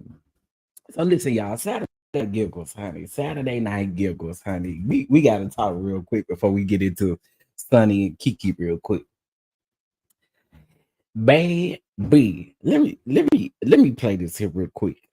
I had to play something for y'all because the people feel like this was a setup. The people feel like I set folks up did not. Listen. I didn't set anybody up. That's what I'm to say.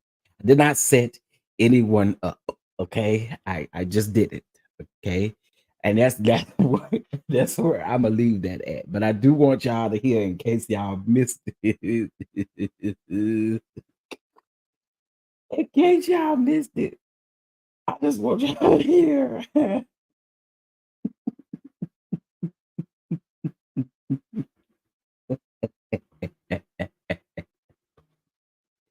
I just want y'all to hear what happened during Saturday Night Giggles. And again, I did not set anybody up.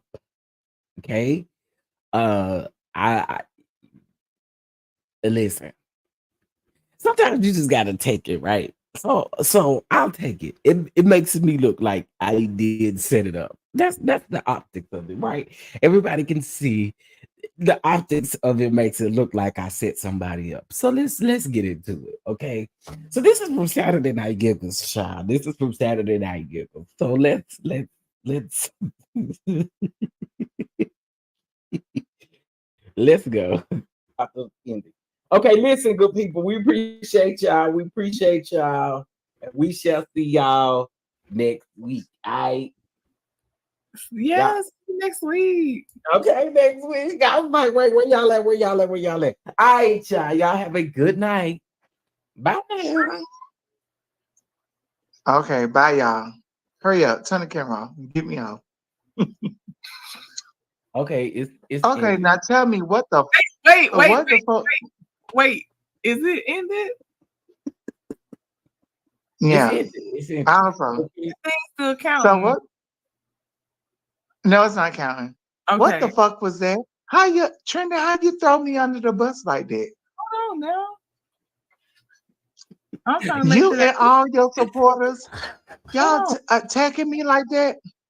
I don't think he ended the live. It's still on. What you mean? What the fuck? For real? Wait, so they hear me? I'm Done end the live. Come on now. Edit that out. Wait, did they hear me? What the fuck was that?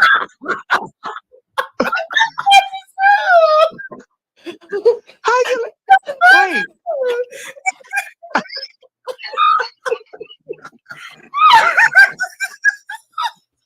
Look.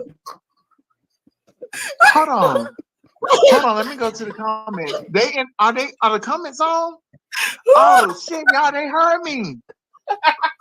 Oh my god. Oh my god. Hey y'all.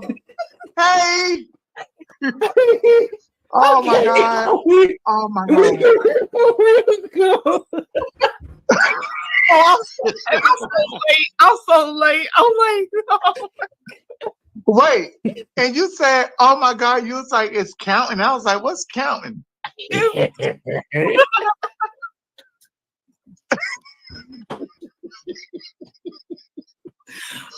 gotta learn how to use this YouTube. I gotta learn how to use this. Boy. Okay. Okay. You for real. Oh my god. Y'all will edit it out.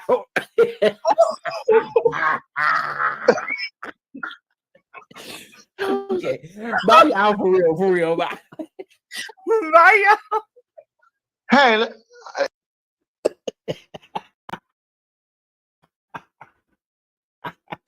Okay, wait.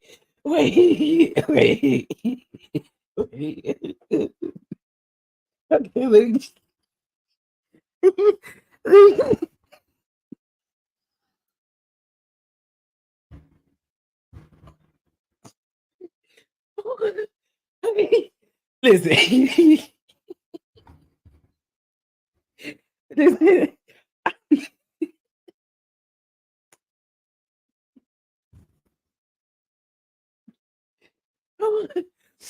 Listen. Listen.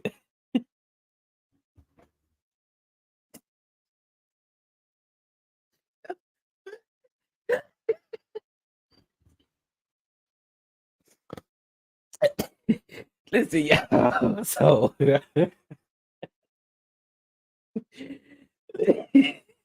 I'll tell you.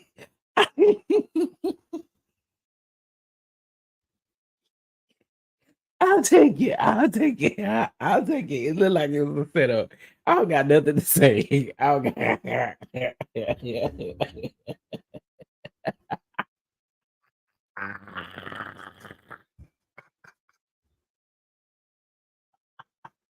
Oh, yeah. Oh, oh God. That was so funny. Listen, Timothy Elegant once said that I was in my producer bag because I set that up. Listen, I'll take it. I'll take it. I'll take it. I just had to show y'all what really be.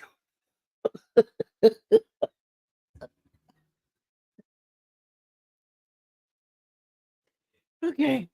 Woo-wee. Okay, I'm getting another headache from laughing so much. Oh God. That was funny. That was like literally the best. That was the best. Oh, it was so funny. Okay. Oh, wait. Okay.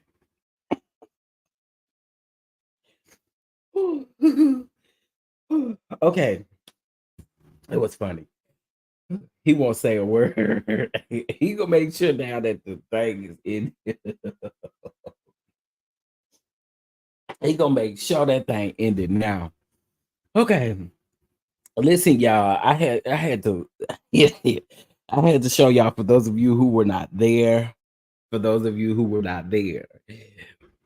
You know, it's a behind the scenes tea. I ain't gonna tell y'all the behind the scenes tea because it would literally throw some folks under the bus. I ain't gonna say the behind the scenes tea. Just know I'll take it. I'll take it. I'll take it. Because y'all keep saying Jay gonna get me back. And Jay can't get me back.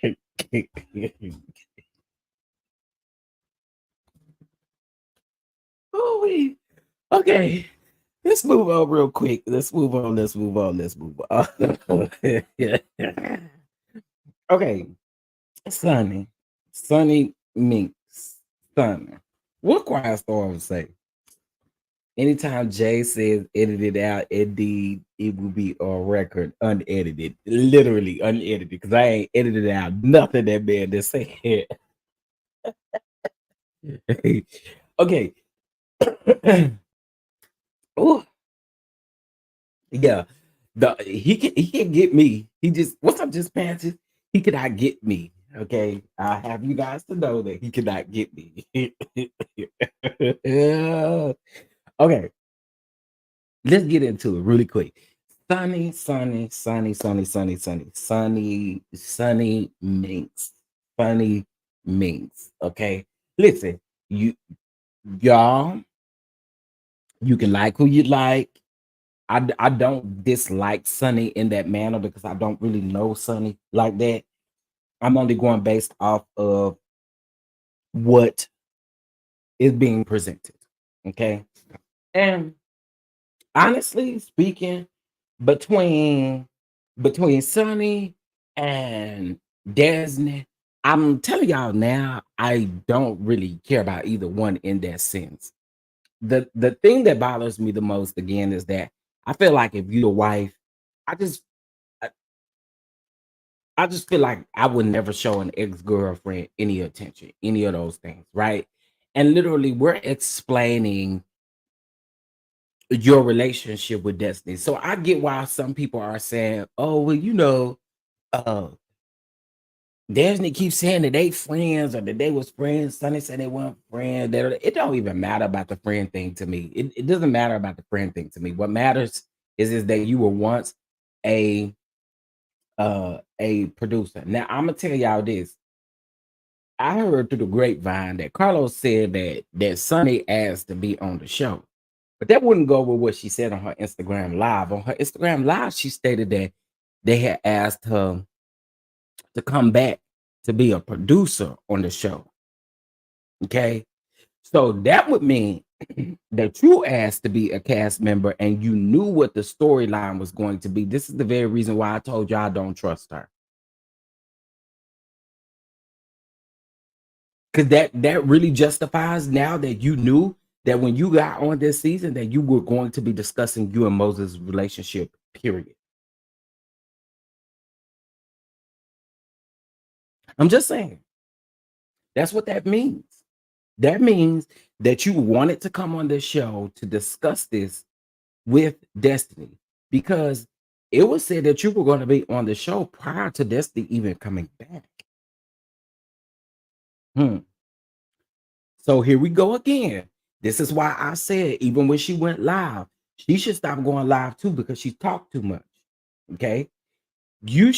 What you shouldn't have allowed to come out of your mouth, if you're a cast member, anything about production or about you producing or doing anything, you should never mention it. What I mean by that is, if you're going to come on a show and be a cast member, you shouldn't say, oh, I'm still in good with all the other producers. Because then that looks like what exactly? Right. Listen, I don't got no dog in the fight when it comes to her and Disney. Y'all know how I feel about Disney. But I do think that this more so looks idiotic on her end and Destiny your end too, because girl, again, I wouldn't be confronting nobody that is now married. Like, move on. Just move on. Now, the reason why I'm bringing this up is because Sunny's interview with, or whatever it was, recap of the show. I don't really be talking about the show to be recapping those shows. So you might as well call it an interview. But Dustin's interview with Sunny was very telling. And I promise you, the more she talked, the more I side-eye you, sis, because you had an agenda. You had an agenda and you need to own it. Just own it. You had an agenda to come on this show and do exactly, create a storyline. You talk about how you create stories all the time. Destiny wouldn't give you story, so you'd have to create things and all of this. Now, some of the other stuff that she said, also too, I'm fit to say this. Oh yes, I believe Carlos King absolutely knew. Now they said that he didn't know anything about the Sunny situation, but I don't believe that. I don't believe that, not one bit. I do not believe that, no, not one bit. I do not believe it. I still feel the way that I feel about Disney. But one thing I've noticed about a lot of people are like, they see it one way, right? And because they don't like Destiny, oh, well, we automatically team Sunny. But in all essence, it's all wrong. It's all wrong. It's literally all wrong. And the one nigga that should be running his mouth and talking ain't saying nothing.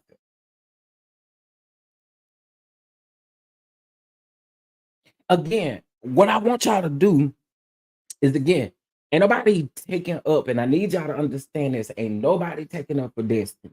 Nobody. Nobody's defending her. But wrong is wrong, y'all. Wrong is wrong, no matter who it was. Even if it was anybody else on the show, wrong is wrong. And it was wrong. And my thing also too is, Sonny, I wasn't expecting for the people. Now you see how hard these people have gone in on these cast members for some of the smallest things that they've done on screen. And you honestly thought you coming on this TV, you weren't gonna get it too? Girl, hang that up. Because it just is no way that you thought, oh, well, I didn't think the backlash was gonna come. I didn't think yeah, you knew. You knew. If you've been a producer, you mean to tell me you didn't know backlash was coming? Girl, you're not dumb. Okay. And what you're not going to do is play me to think that I don't believe.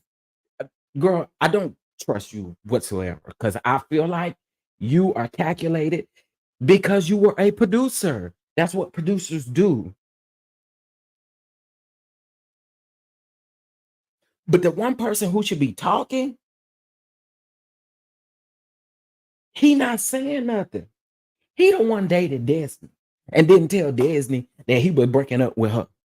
So that's on Moses. That's not on Sonny. Like, this man got you out here looking dumb because here you go having to literally defend everything that you've done as if you was the one that was in a relationship with Destiny. You wasn't in no relationship with Destiny. So let the nigga out who was or whatever they was in situationship. I don't care. I'm not going down that road either. He should be the one to be talking about it.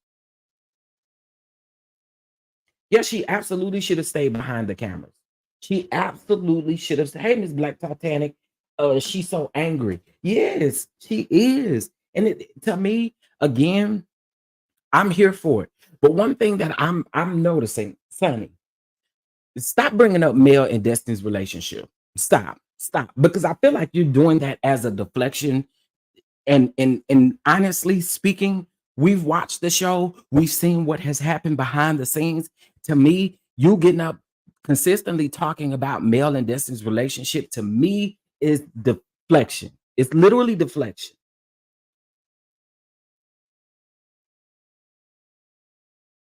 That's exactly what it is, because you keep bringing that up for what? What does it justify when it comes to you? It's like, to me, it's unnecessary. Focus on you and what you got going on. Stop bringing up Mel and Destiny's relationship. Stop trying to use it as an example, because what I feel like you're trying to do is I feel like you're trying to gain support from it, and I hate to say it like this, but this is just the honest truth. It looks like you're trying to gain support from Mel's followers, is what it looks like to me. Or Mel's fan base, not followers. So to me, again, that's what it looks like you're doing if you keep bringing them up. You literally keep bringing them up. Let them hash out whatever it is. You stated you wasn't there from the very beginning. So I really need you at this point. Stop bringing it up. Another thing, I be sitting back and I observe a lot. And I told y'all, uh-oh.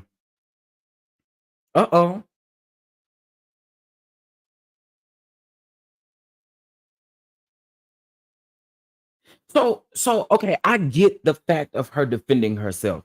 Here I am, but this is the problem for me. This is the problem for me, right? When it comes to defending yourself, you're going to be forever defending yourself, and you're the wife.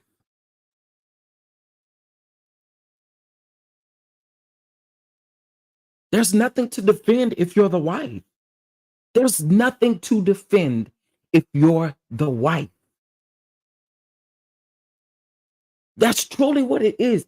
If you're the wife, there's nothing to defend. Nothing. I agree with you, Denise. I agree with you about Moses being an opportunist. Opportunist, leecher, I believe that. But again, I just feel like there's nothing for you to prove. There's no way for you. You shouldn't feel attacked. You shouldn't feel all these things, because number one, if you asked to be on the show, you knew what was coming behind what you did. You knew. This is what I'm saying about Sunny. It's very calculated how she's moving. So I'm telling you right now, this is just me. Y'all don't have to agree, but I'm going to continue to side-eye her, because I'm noticing a lot of things that you're doing. Let me tell you, if I'm in an interview, maybe I'm not talking about someone else's friendships. I'm not gonna, if somebody asking me about me and Jay's friendship, I'm not gonna go into Jay and Mel's friendship. Like that's not, to me, that it is literally a form of deflection. And I honestly believe at this particular point in this, we're on the second episode. You knew a lot of this stuff came out way before the show came out. And you trying to get ahead of a lot of things, but girl, we peep you. And as I've already stated once before, as you being a producer, and then you say you still good with production. I see both sides. If someone is doing interviews and lying, I will defend myself, human nature. But there is a point when I will stop explaining because it comes off thirsty.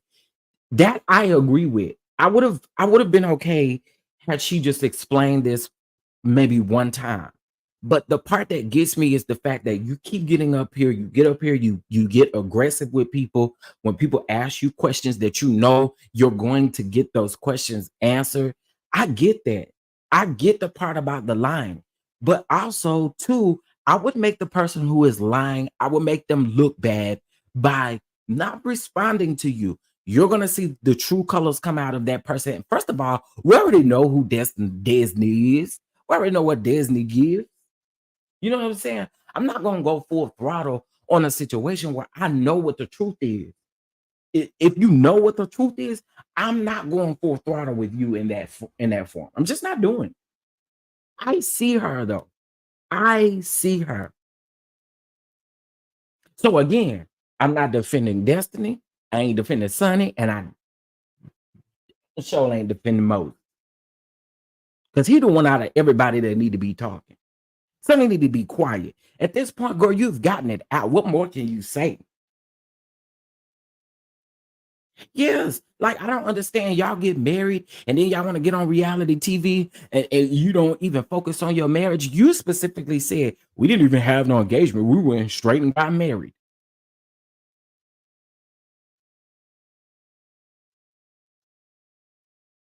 Girl, Sunny, I'm just peeping you. And again, I'm not basing my opinion on Sunny because I don't like Destiny. I'm not doing that. It's just how I feel. Like, I just feel at some point you keep adding more to the story, you keep adding more to the timeline when you explain it and all these different things, child. Sunny, girl, I see you. And another thing I also want to say, and I'm gonna leave it alone.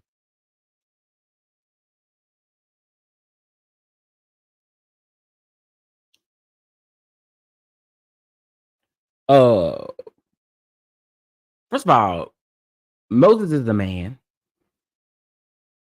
You said out of your own mouth that he was dating multiple women before y'all started dating, which is cool, right? But you happen to be the one to be picked out of all those women. Sunny. All I gotta say to you is, sis, be careful. Be careful. That's all I gotta say. That's all I gotta say. Be careful. Be careful, mamas. Be careful. Be careful. Has court adjourned yet? A decision announced yet? I haven't seen anything yet. I'm watching though. I haven't seen anything. So yeah, I just well, Sonny Coins is up, and I think that that's the reason why I just let Moses go out and find another well-established woman, and it's going to be the same thing. It's literally going to be the same thing. You know, that's what I'm saying. You better watch out, Miss Sonny. Watch out, because the rock, I mean the ring, all that stuff, it don't mean nothing. I truly think Moses and Destiny's relationship was fake. I believe him and Sonny were always a couple. That's why he's quiet. I don't I don't mm, I don't know if I believe that. Yeah, I don't know if I believe that. Um, but I am questioning. Did they not say that they got connected through Destiny? In that interview, they said they got connected through Destiny. He said he saw her at one of her family members' events. Or was it Destiny's family member event? No, it was Sonny's family member event. And he saw her. Girl, really, bottom line, whichever way it is, it's all calculated. It's wrong in my opinion. It's just wrong. Sonny really crossed the line in my opinion. Sonny crossed the line. And Carlos is not off the hook either. Carlos is messy as well because for you to sit there, listen, that man sit there and said, as being one of the producers, Sonny was one of my producers, and now you're with Moses. And Moses, you wasn't on the couch with Destiny. Moses and girl, that is so messy. And then for you to sit there and indulge in that, like she didn't ever work for you, it's weird to me. That will never sit well with me. That you sat on that stage as a executive producer and show creator Carlisha King. For you to sit there on that in that chair and talk like that, it's weird to me, bro. And it's messy. Like, I just would not want nobody. I just wouldn't do it. I just wouldn't do it. That's it's mess. Look at y'all laughing at me. Hey, look at y'all laughing at me.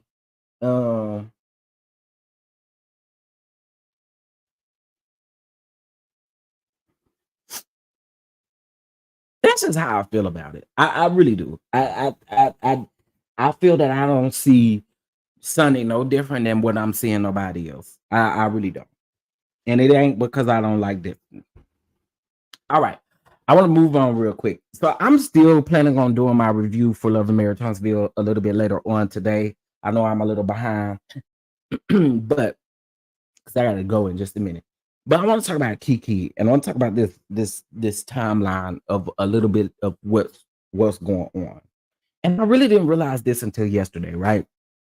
So you guys know that a lot of this stuff happened last September, where KEKE and her mom were on Instagram Live. You know, there were a couple of content creators who went up and spoke with them about different stuff, right? At this particular time, when it had been said that KEKE and her mom were talking to bloggers, it went to a different blogger. And I'm not gonna say that blogger's name, but most of you know who I'm talking about. It went to a different blogger, right? The funny thing is, though, in the beginning, there were a lot of people. I'll just say me. I won't put a lot of people in it, but we're gonna see who gonna fess up to the fact that they did. A lot of people were believing KEKE and her mom at the time because of the way that the stuff was being rolled out at that particular time. Okay. Now this was around September the 15th, 14th, somewhere up in there, right? Okay. I had went live because in one of those recordings, I heard my name being brought up, and I'm like, girl, I don't talk to KEKE mama. I don't talk about at that time I wasn't even watching the show like that. You know what I'm saying? So I was like, why is my name being brought up in anything? And if y'all can remember, I did a live pretty much saying like, hey, I ain't got nothing to do with this.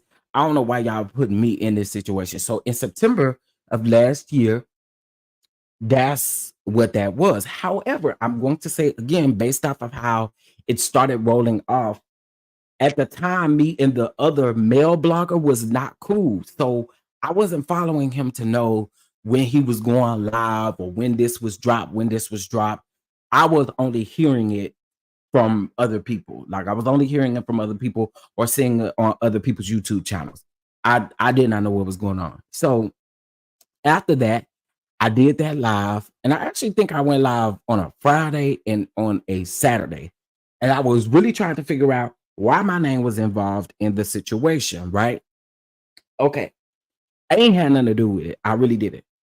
But my issue is, and the reason why I'm bringing this up is because most of us saw on Saturday where Mel pretty much ended her friendship with KEKE. She pretty much said that she was done with KEKE.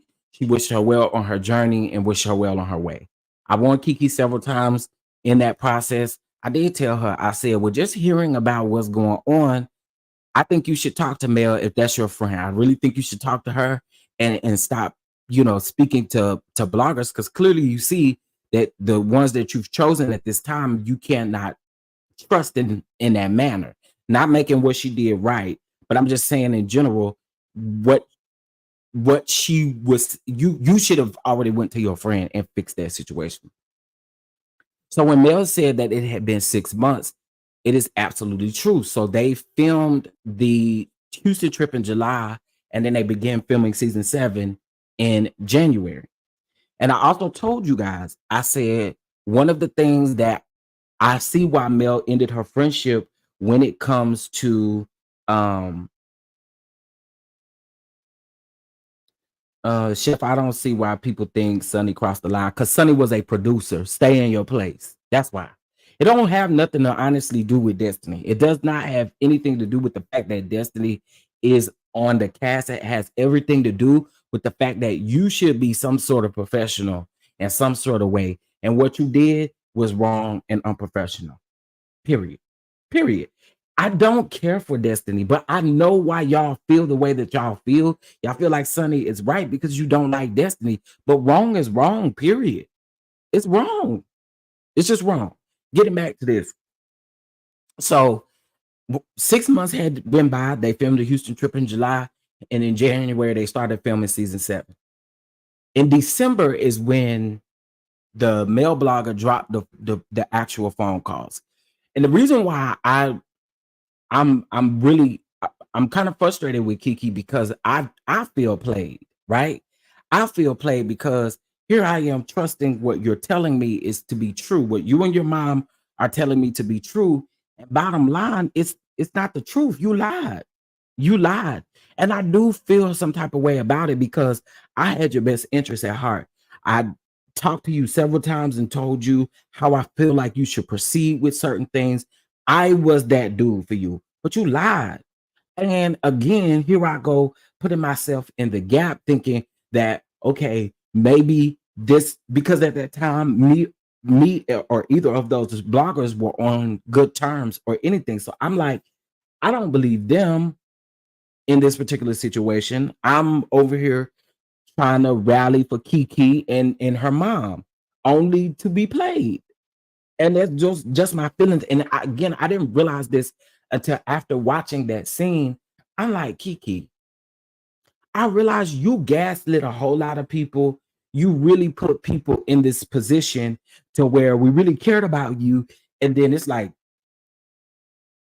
dang, this is what we get in return for this. You know what I'm saying? I feel played. I do. I feel played. So I can only imagine how Mel felt in that moment. This is supposed to be your real friend. And you let 6 months go by. And then not only that, you still chose to gaslight her. You gaslit Mel in that scene by saying, oh, you know, I don't like confrontation. Remember, it don't have to be confrontation because Mel is also the person who Mel is also the same person who paid for your flight ticket back home. You could have had a conversation with her because when you called the blogger, y'all were still in Houston. When you called the blogger, y'all were still in Houston.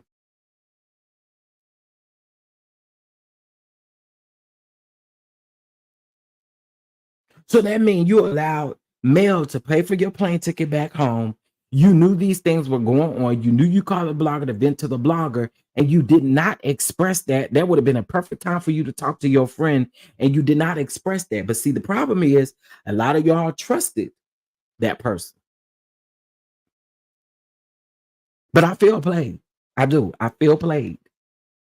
Because again, I was rocking with KEKE. I was.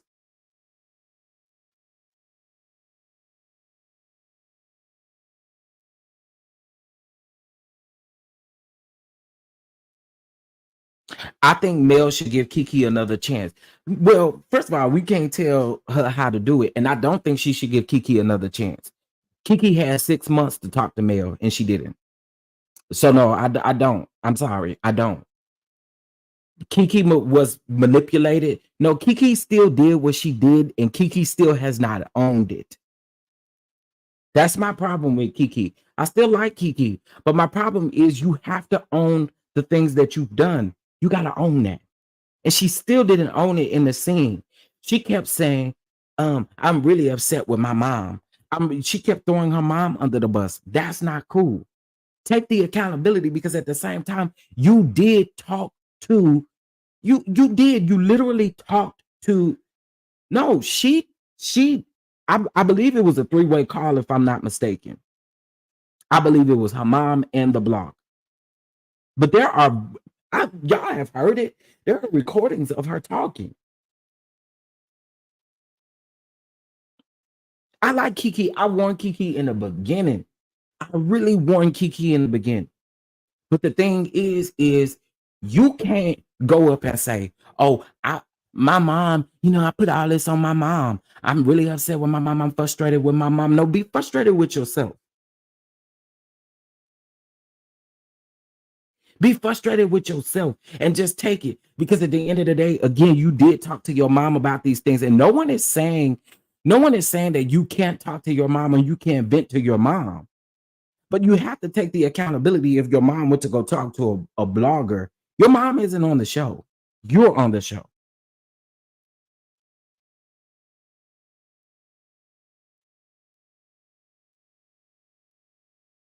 Yeah, she threw her mom under the bus. And I just, again, you got to take accountability, bro. Like, for that situation, just take it. Just take it. I messed up, bro. I messed up. And that's Mel's thing. Mel gave her the opportunity to talk.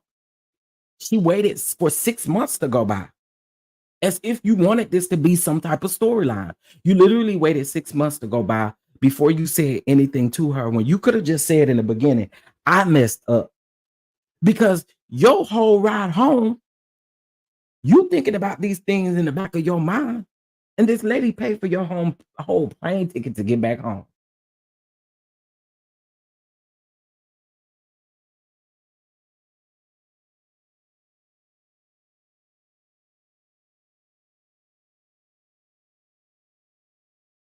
That's my thing with Keke. Keke is not ready for reality TV. Keke is not ready for reality TV. You're not. You just not. You're not.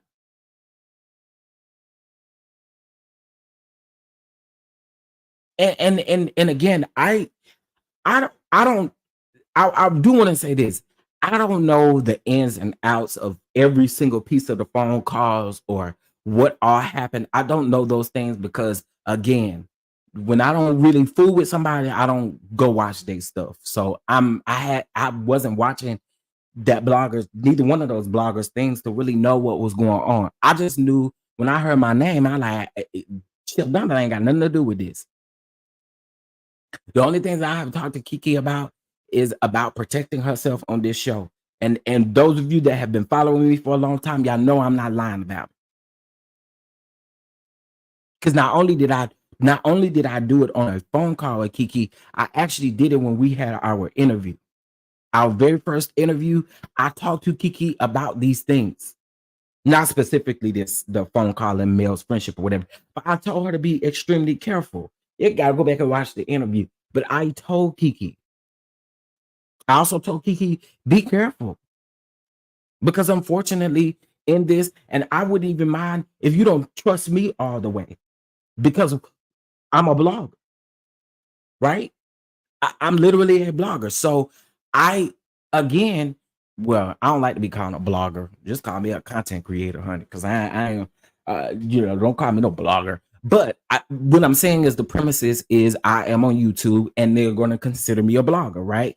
So with that being said, I understand you not trusting certain bloggers, but you can't just let your hair down and feel all the way comfortable with sharing these things. Why didn't production pay for her plane ticket? Keke wasn't supposed to be there. I don't think. I think Keke was supposed to be on that trip. I believe that she called Nell and Nell told her that she can come. But it wasn't in production's budget to pay. And I don't know if the cast paid for their own tickets anyway. I don't know how any of that went. I don't. I ain't got their budget in front of me to know, who paid what and what was paid. All I know is that Mel definitely was a friend to her. Oh, she missed her flight.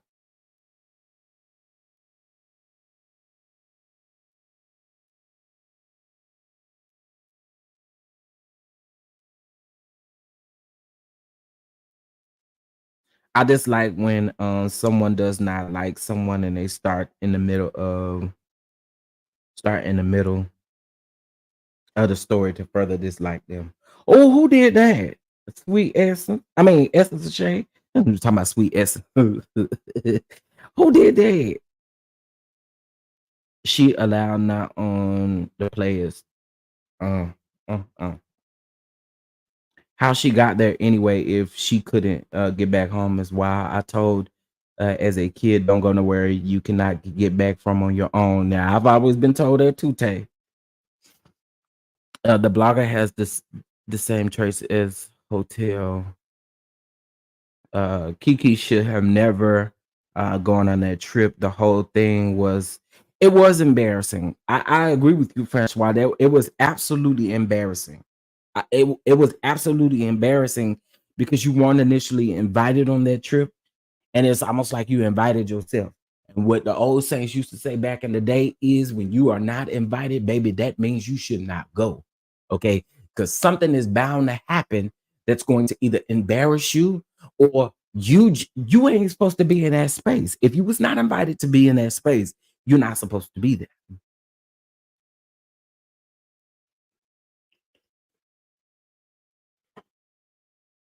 That's pure. I mean, that what my people used to say. Um, and that's my thing, Mimi. Keke got too many warnings.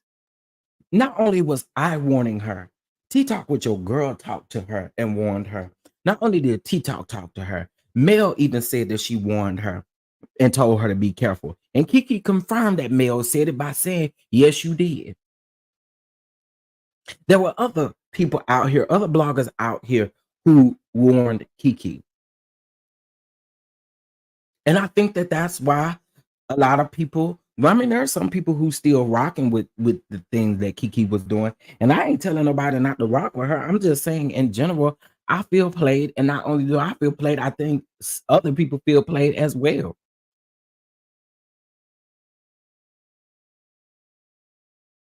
Yes, there's a reason for her not being invited, and she knew she didn't make up with Tisha. Absolutely.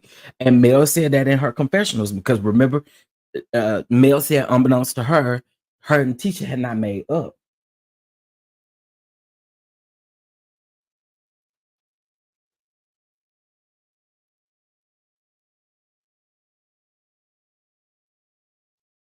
Chef, I'm not gonna lie, I do feel it's been a pile on Keke when she stepped on the scene. She wasn't allowed to tell her story, but the other side is she should be careful, like you said.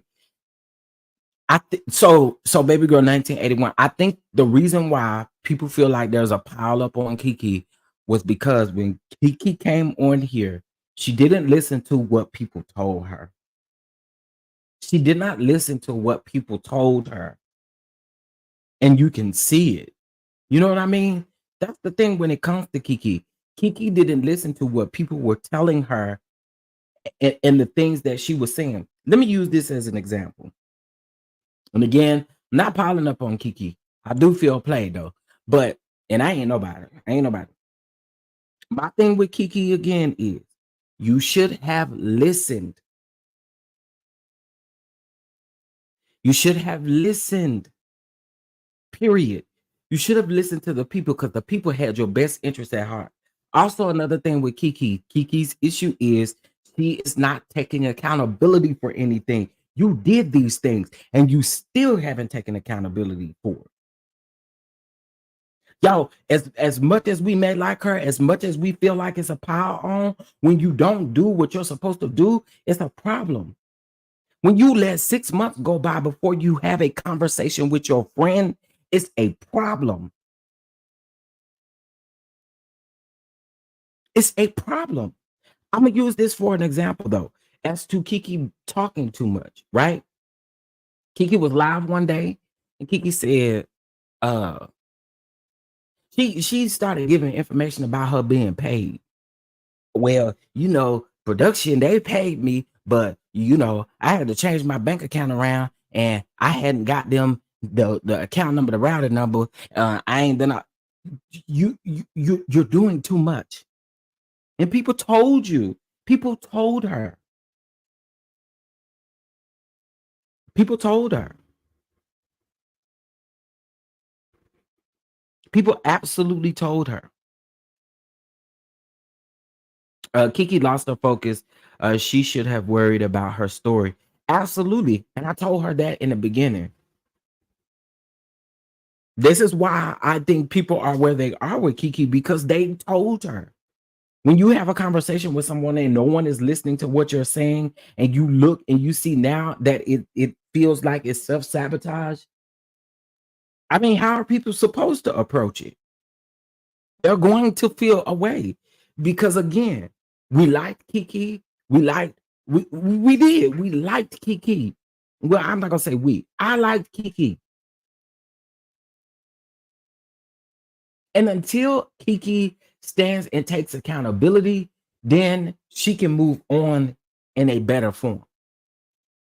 That's it. But to see that KEKE at the end of Mel saying what KEKE at the end, when she told KEKE that she wished her the best on her journey, and also too when Mel said, "Hey KEKE girl, it's good to see you. I'm pretty sure I'm the last person you want to see," but you still didn't take any accountability and you put it on your mom. You still didn't take any accountability and you put it on your mom.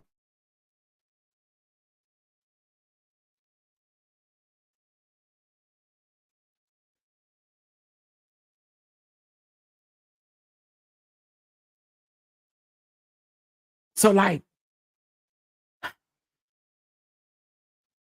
no, I don't care how anybody else feel. I feel played by KEKE. I do. I absolutely do. And it's just my feelings. And that's just how I feel about it. That's just how I feel about it. I feel played because, again, I had these conversations with you way before a lot of this stuff happened.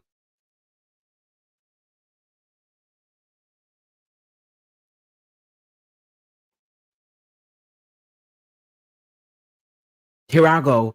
I'm out here windmilling for you. Like, I don't see KEKE doing this. I don't see KEKE doing that. I don't see KEKE doing this. I don't see her mom doing that. And for the truth to literally now unfold in my face, I do feel played.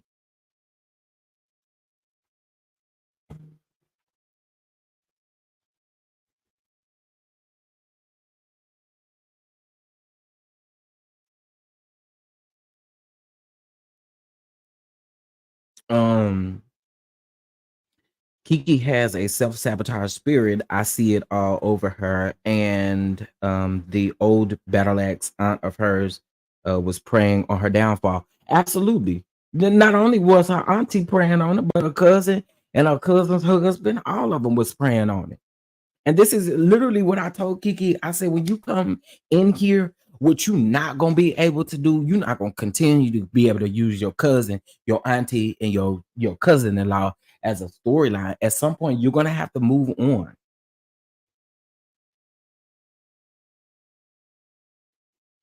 No, KEKE will not be on the whole season. I can tell y'all that. KEKE will not be on the whole season.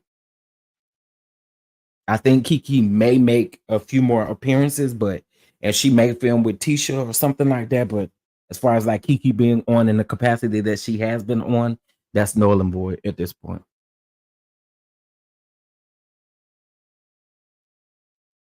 I agree. KEKE did this to herself. I do agree with that. I do agree with that. And again, I really like KEKE, and I'm like, listen, KEKE, let me tell you how we gonna do this. And the fact of the matter is I didn't just tell KEKE once. I didn't just tell KEKE twice. I didn't just tell KEKE 3 times. I didn't just tell KEKE 4 times. I didn't tell KEKE just 5 times. I told KEKE 6 times. I told KEKE 6 times. And another thing, I made this reference in trending chat yesterday. Another thing is Mel has still been a really good friend to you. Even at the reunion, last season's reunion, at the reunion, she still had your back. You know where she had your back at? When it was brought up about the fact that about the drug test thing. Remember, everybody kept saying, "Oh, well, production should have followed her. It should have happened this way. It should have happened that way." Mel cleared all that thing up and let her know, let everybody know how that actually went. And again, It was Mel looking out for KEKE for her to tell her story. And I think people might forget that. But not only did she do the drug test, but she even had her back at the reunion.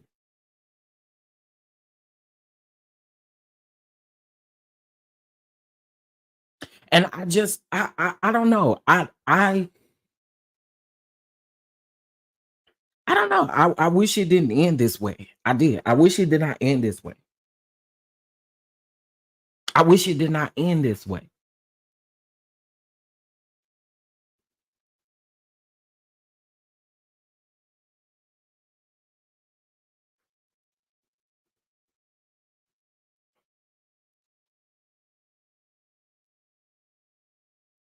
Yeah, I saw that soul sister that she was. KEKE said she was the smartest in the group. Now I'm not taking your book smartness or nothing like that away from you. Education, I ain't taking none of that away from you. But baby, to be able to let folks do these types of things, and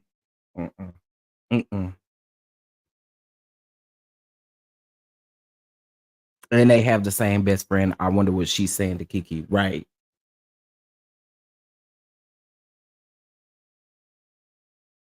What did Mel need to use KEKE for? Oh, I guess they're trying to say Mel used KEKE to come at the sky. KEKE did that on her own, though. KEKE did that on her own. She came for her own cousin's marriages. And I told her in the beginning, you better not make this a complete full storyline. Because once you give it to production, they're going to run with it. Once you give it to production once, they're going to run with it because now they know exactly what you're going to give them.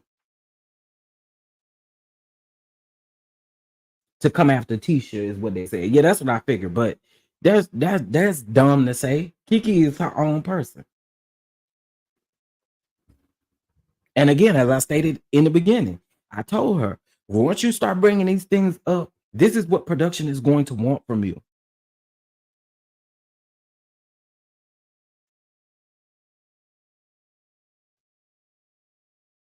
KEKE done spoke at events. KEKE done a whole lot of things.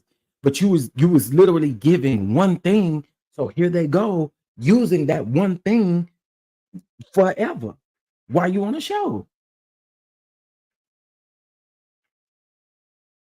That's what people are commenting on the blog pages. Well, we know what actually really happened. We know exactly what actually really happened. Some of these people, and this is why I said yesterday, y'all stop arguing with them people in the comments because not everybody is on YouTube and know what's going on. This took place on YouTube. This didn't take place on no Instagram blog. This took place on YouTube. So for that to be the case, and they keep saying blogs, and the way that production put the blogs on there like it was actual news blogs that posted this, and that wasn't even the case. That was not the case. I told y'all, stop arguing with them people because again, everybody don't watch YouTube. Everybody don't know what's going on YouTube. So it's just going based off of what they see. Let them talk. Let them have it, y'all. Because you're gonna be fighting and arguing with them people all day, every day. You know the true story. You rock with the true story. You rock with the true story. You know what it is, but y'all gonna be defending and arguing all day, every day to them people in the comments that don't even, some of them just started watching the show yesterday. So yes, just stop arguing with them people. Can we be honest? KEKE told the blogger a lie and gassed them up. They chose to believe KEKE and go after Mel. KEKE thought, yes, this is going to work in my favor, but it backfired. Now, I also I want to preference this. I want to preference this. KEKE made a post about a month or so ago, and the post said this. Hold on. The post said, when you making jokes, but don't now even realize that you're about to be the real joke, or know how you're about to have the biggest laugh of your entire life. Hashtag, oh, just wait for it. Hashtag coming soon. Hashtag Team KEKE. I can't wait. Hashtag KEKE JABBAR. Yeah, I don't believe KEKE should have been in this space. I don't. I don't believe KEKE should have been in this space. Cake Lady said, I feel bad for KEKE. I think KEKE was set up. Yeah, it's not about the setup though. And you are shady as hell for this. Okay. You're shady. You're shady. You shady. But let me say this. It's not the fact of what actually happened. It's how KEKE handled it after the fact. So even if she was set up, it's about how you handled it after the fact. That's the biggest piece. That's the biggest piece. How you handle the situation after the fact. At some point, you didn't realize that you was being set up. And when you were being set up, like, do you understand what I'm saying? I mean, we could feel like she was set up, but it's about how you do in the setup.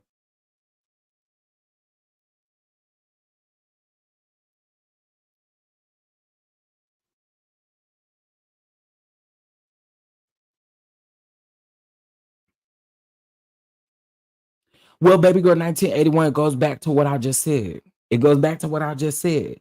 It's what you gave them to run with, though. It's literally what you gave production to run with. You came in going after your cousins. You came in going after them, and that's what they made your existence about, you going back and forth with your cousin. No, they had no intentions on showing your sobriety after you've already shown that you can come for your cousins. No, they're not, because it's messy. It's all about how you pivot and control these things. You know what I'm saying? So, yeah, like I feel like KEKE came with that on her own. And at some point, mamas, you just got to take full accountability, period. That's KEKE's issue. She did not take any accountability, y'all. She literally gaslit Mel in that scene. Let's keep it a buck. To say, oh, I'm so frustrated, but I'm really frustrated with my mom.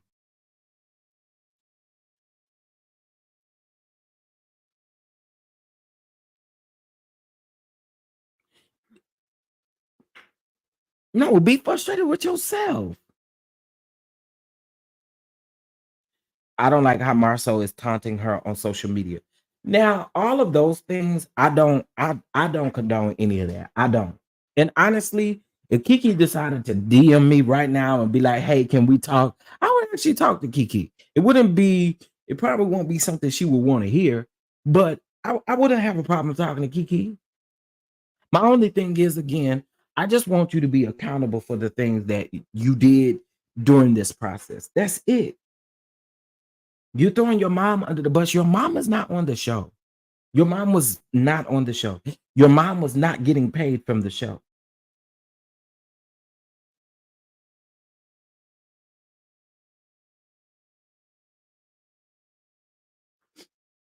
That was weird for KEKE. Take responsibility for your actions. Don't blame everything on your mom. That's the only thing. I couldn't imagine throwing my mom under the bus like that. I just couldn't. Now, clearly we know your mom was involved, but at the same token, I'm not throwing my mama under the bus like that. I'm gonna take it. I'm gonna take the accountability. I'm gonna just take it. Okay, I did it. I did do that. And then also too, when Mel asked her what she was sorry for, she still, it's like she couldn't get it out. So again, I just, me personally, I just feel like the accountability is missing. It's missing. I remember KEKE saying that she had scenes where she was going to her sobriety meetings and production did not show them. Yeah, and the reason why I said that though, Cake Lady, is because initially when KEKE came on the show, what did she give? She gave coming at her cousins. That's what production is going to run with. Production doesn't care at that particular point anything about your sobriety, because you didn't come on wanting to discuss your sobriety. They came on thinking, production came on thinking. I'm telling you how producers think. Producers are going to move with what you give them originally. Why do you think none of these other stories move on? Because that's literally production strategy. Why do you think we're still having the same discussion from season 1 on most of these shows? Is because the way that production thinks is, or the way that production works, is you bring them something, and if they feel like this is what's going to really surround the story, they're going to run with it. And that's exactly what they did. Doesn't make it right, no, but that's how it operates. That's literally how it operates, which is literally why I told Keke when she gets ready to come on this show full time, you need to make sure you do the right thing. I said, do not make your cousins or your cousin, don't make that all of your story. That's all they're gonna show, as you can see.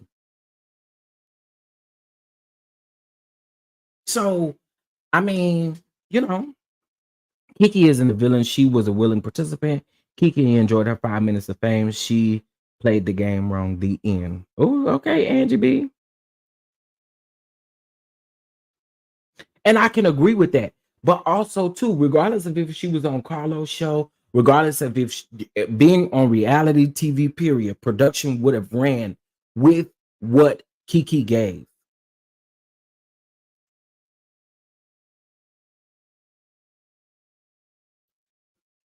The blogger was wrong for running to YouTube and throw hints about Houston. He ruined everything. Child. Keke was wrong. How do you feel about Stormy giving the same blogger? I have nothing on that. I have nothing on that. Mel was very clear with Keke. Mel was very clear with Keke in Saturday's episode.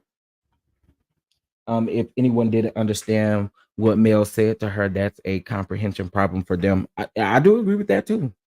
I agree. Because when you done, you done. When it doesn't serve you anymore, you're done.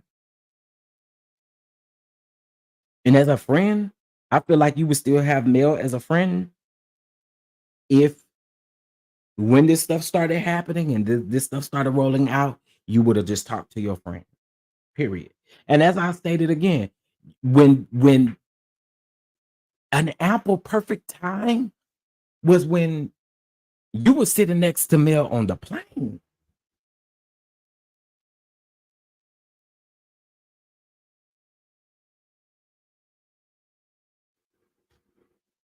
You know what I'm saying? So I don't understand. I don't get it. Yeah, I don't feel no type of way about that because listen, when you guys listen, I don't feel no type of way about that. That's Stormy and y'all just know how to move. Just put it that way. I can't tell nobody where to spin their coins at. You know, I can't. I wish she could see Mel getting Tisha and Kimmy together in separate scenes. Those two have gotta be away, child. So listen, I am still going to do a full review because I'm going to drag them two silverbacks with the last name Scott. I'm going to drag them, and I'm definitely going to drag Marty Mar. Okay, I'm going to drag Marty Mar. So later on this evening, we will come back for a full review of the show. Yes, indeed, we're going to drag Marty Mar and all of that stuff. Kiki's problem is that she follows negativity of others. And you know what else I think with Keke too? I must bring this up too. Let me tell you where Keke really screwed up at. When Keke got on that Instagram live saying that, yes, she did tell bloggers different stories so that she could see which one was going to come back to her. That's a huge no-no. That's a huge no-no. And even if you were doing that, why would you get up on the public platform and admit that?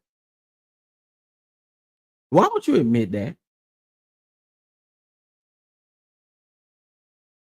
Why would you literally say, well, why would you admit that?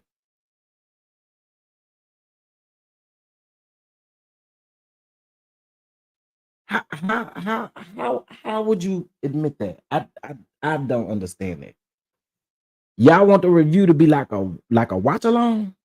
Wait, I mm, I, mm, mm, I may can do that. I may can do that. I may can do that. I may can do that. Just know it won't be on YouTube though. It'll be on StreamYard. So I don't know. I have to see. Okay, I have to see. Chef, that statement lays on my mind. I agree with you. Why would you admit that? Yeah, you should never admit that, because now it gives people an opportunity to say, oh, you were lying to bloggers. And it doesn't matter that you were trying to see who was going to come back with a certain story. Now it looks like you're lying about it. You know what I'm saying? Ratings don't come out until Tuesday. Yeah, because I don't watch the show, LOL, but I want to be able to keep up. Okay, I have to see. I have to see. I have to see. Um,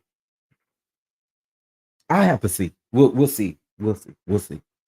But yeah, the ratings don't come out until Tuesday. Okay, ratings do not come out until Tuesday. Anyway, listen, y'all, I gotta go. Um, but what I will say is, keep an eye out on your community wall for how we may be able to do it. I'm trying to think. I don't think I got nothing. Do I have a I don't think I have anything that I can watch the show. Well, we can watch it on YouTube. It's on YouTube. We can watch it on YouTube. So yeah, we'll figure it out. We'll figure it out. So keep an eye on your community wall, and I'll let you guys know time wise when we'll come back together and actually review the show. Because like I said, yeah, that might be good. It might be good to do it that way, because yeah, that's how we gonna do that. That's how we'll do it. Cause baby, I want to drag Martell, Maurice, and Marceau while watching they scene. That's what I want to do. I want to drag them while I watch it. I want to drag them because I don't care for either, for none of them. Okay, but can y'all do me a favor? Can y'all hit that like button? Y'all bless the catch app. Okay, bless the catch app. Okay, bless the catch app. $sign Chef Don 2, honey. Bless the catch app. And honey, yeah, we'll go live and we'll watch it. Cause like I said, I want to drag them three how I see a TV call them Three Stooges yesterday. Was that how I see it? No, that was Lala. That was Lala that called them the Three Stooges, honey. You know, we're gonna talk about the Three Stooges. Okay, so it'll be later on this evening though. My morning is tied up at 10:30, so well from 10:30 on. So it'll be this evening. So let's just say keep an eye out on the community wall between the hours of like 3 and 5. And we'll do it somewhere in there. Okay. Again, I appreciate y'all for being here. I appreciate y'all. Thank y'all to all the content creators who are here. Miss Black Titanic, Journey to Jasmine, trending at some point. I believe trending at some point. Figure we'll go live or may already be live. Let me see.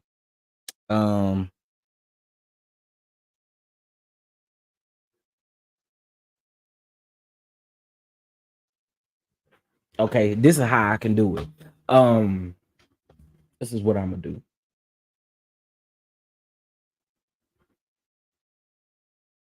Oh, trending not live just yet. But I get to send y'all over there. Hold on.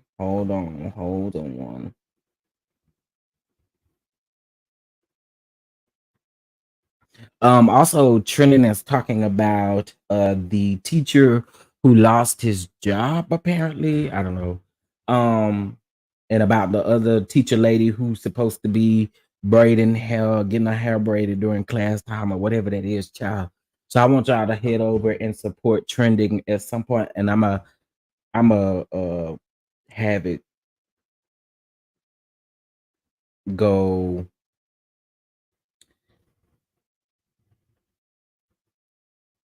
Maybe is it Thunder Not Those? Or maybe that's the trash truck, honey. I'm over to talk about Is it thundering, honey? Let's see. Hold on, y'all. I'm trying to remember how to do this again. Let's see.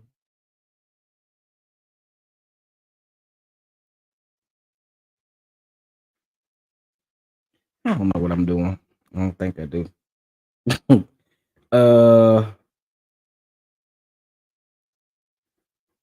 Okay, child. I don't know how to do it. I was gonna send y'all over, but it's the way you're supposed to do this, and it's like the link literally once my live is over, it literally transfers you over to the other live. Like that's literally how it's supposed to do. So let me see. Camera Rail was in the house. Camera Rail was in the house.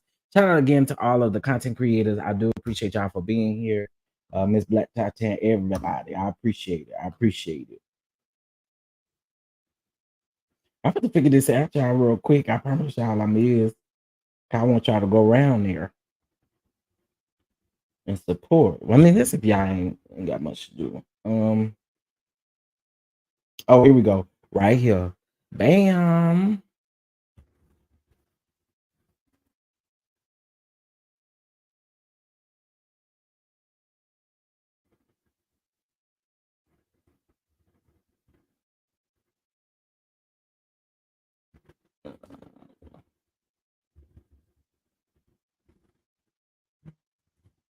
I just saw it. Oh, okay. She don't got it. She don't got the setting on. She don't got the setting on, so I'll put it here. Okay. Crime Stoppers was a main part of her story, so they would not show the sobriety part, especially with nothing making sense or answering. What's going on, LTV Productions? I can agree with that too. Again, you know, based off of what you give these shows, whatever you give production is literally what they're going to run with, and that's what they chose to run with, you know. So anyway, there's the link to Trending's chat. I'll see you guys over there. I appreciate y'all, and I'll see you later. Essence of Shay, you will be hearing from me today as well. You'll be hearing from me. But to everybody else, I hope you guys have a wonderful, wonderful Monday. Shout out to you guys for allowing us to be obedient to God earlier this morning. You know, there's a couple of people who was really having a hard time with certain things, and we did pray. And I just hope that the prayer sticks with y'all for the rest of the day, and y'all have a good day. Again, May is Mental Health Awareness Month. Make sure that your mental health is good. And if you are feeling like, you know, offing yourself, make sure you dial 988. All right. Much love. And I hope you guys have a great rest of your day. Bye now. Present you as he turns. This great leader, Chief Apostle Lamar Miller Whitehead. Come on.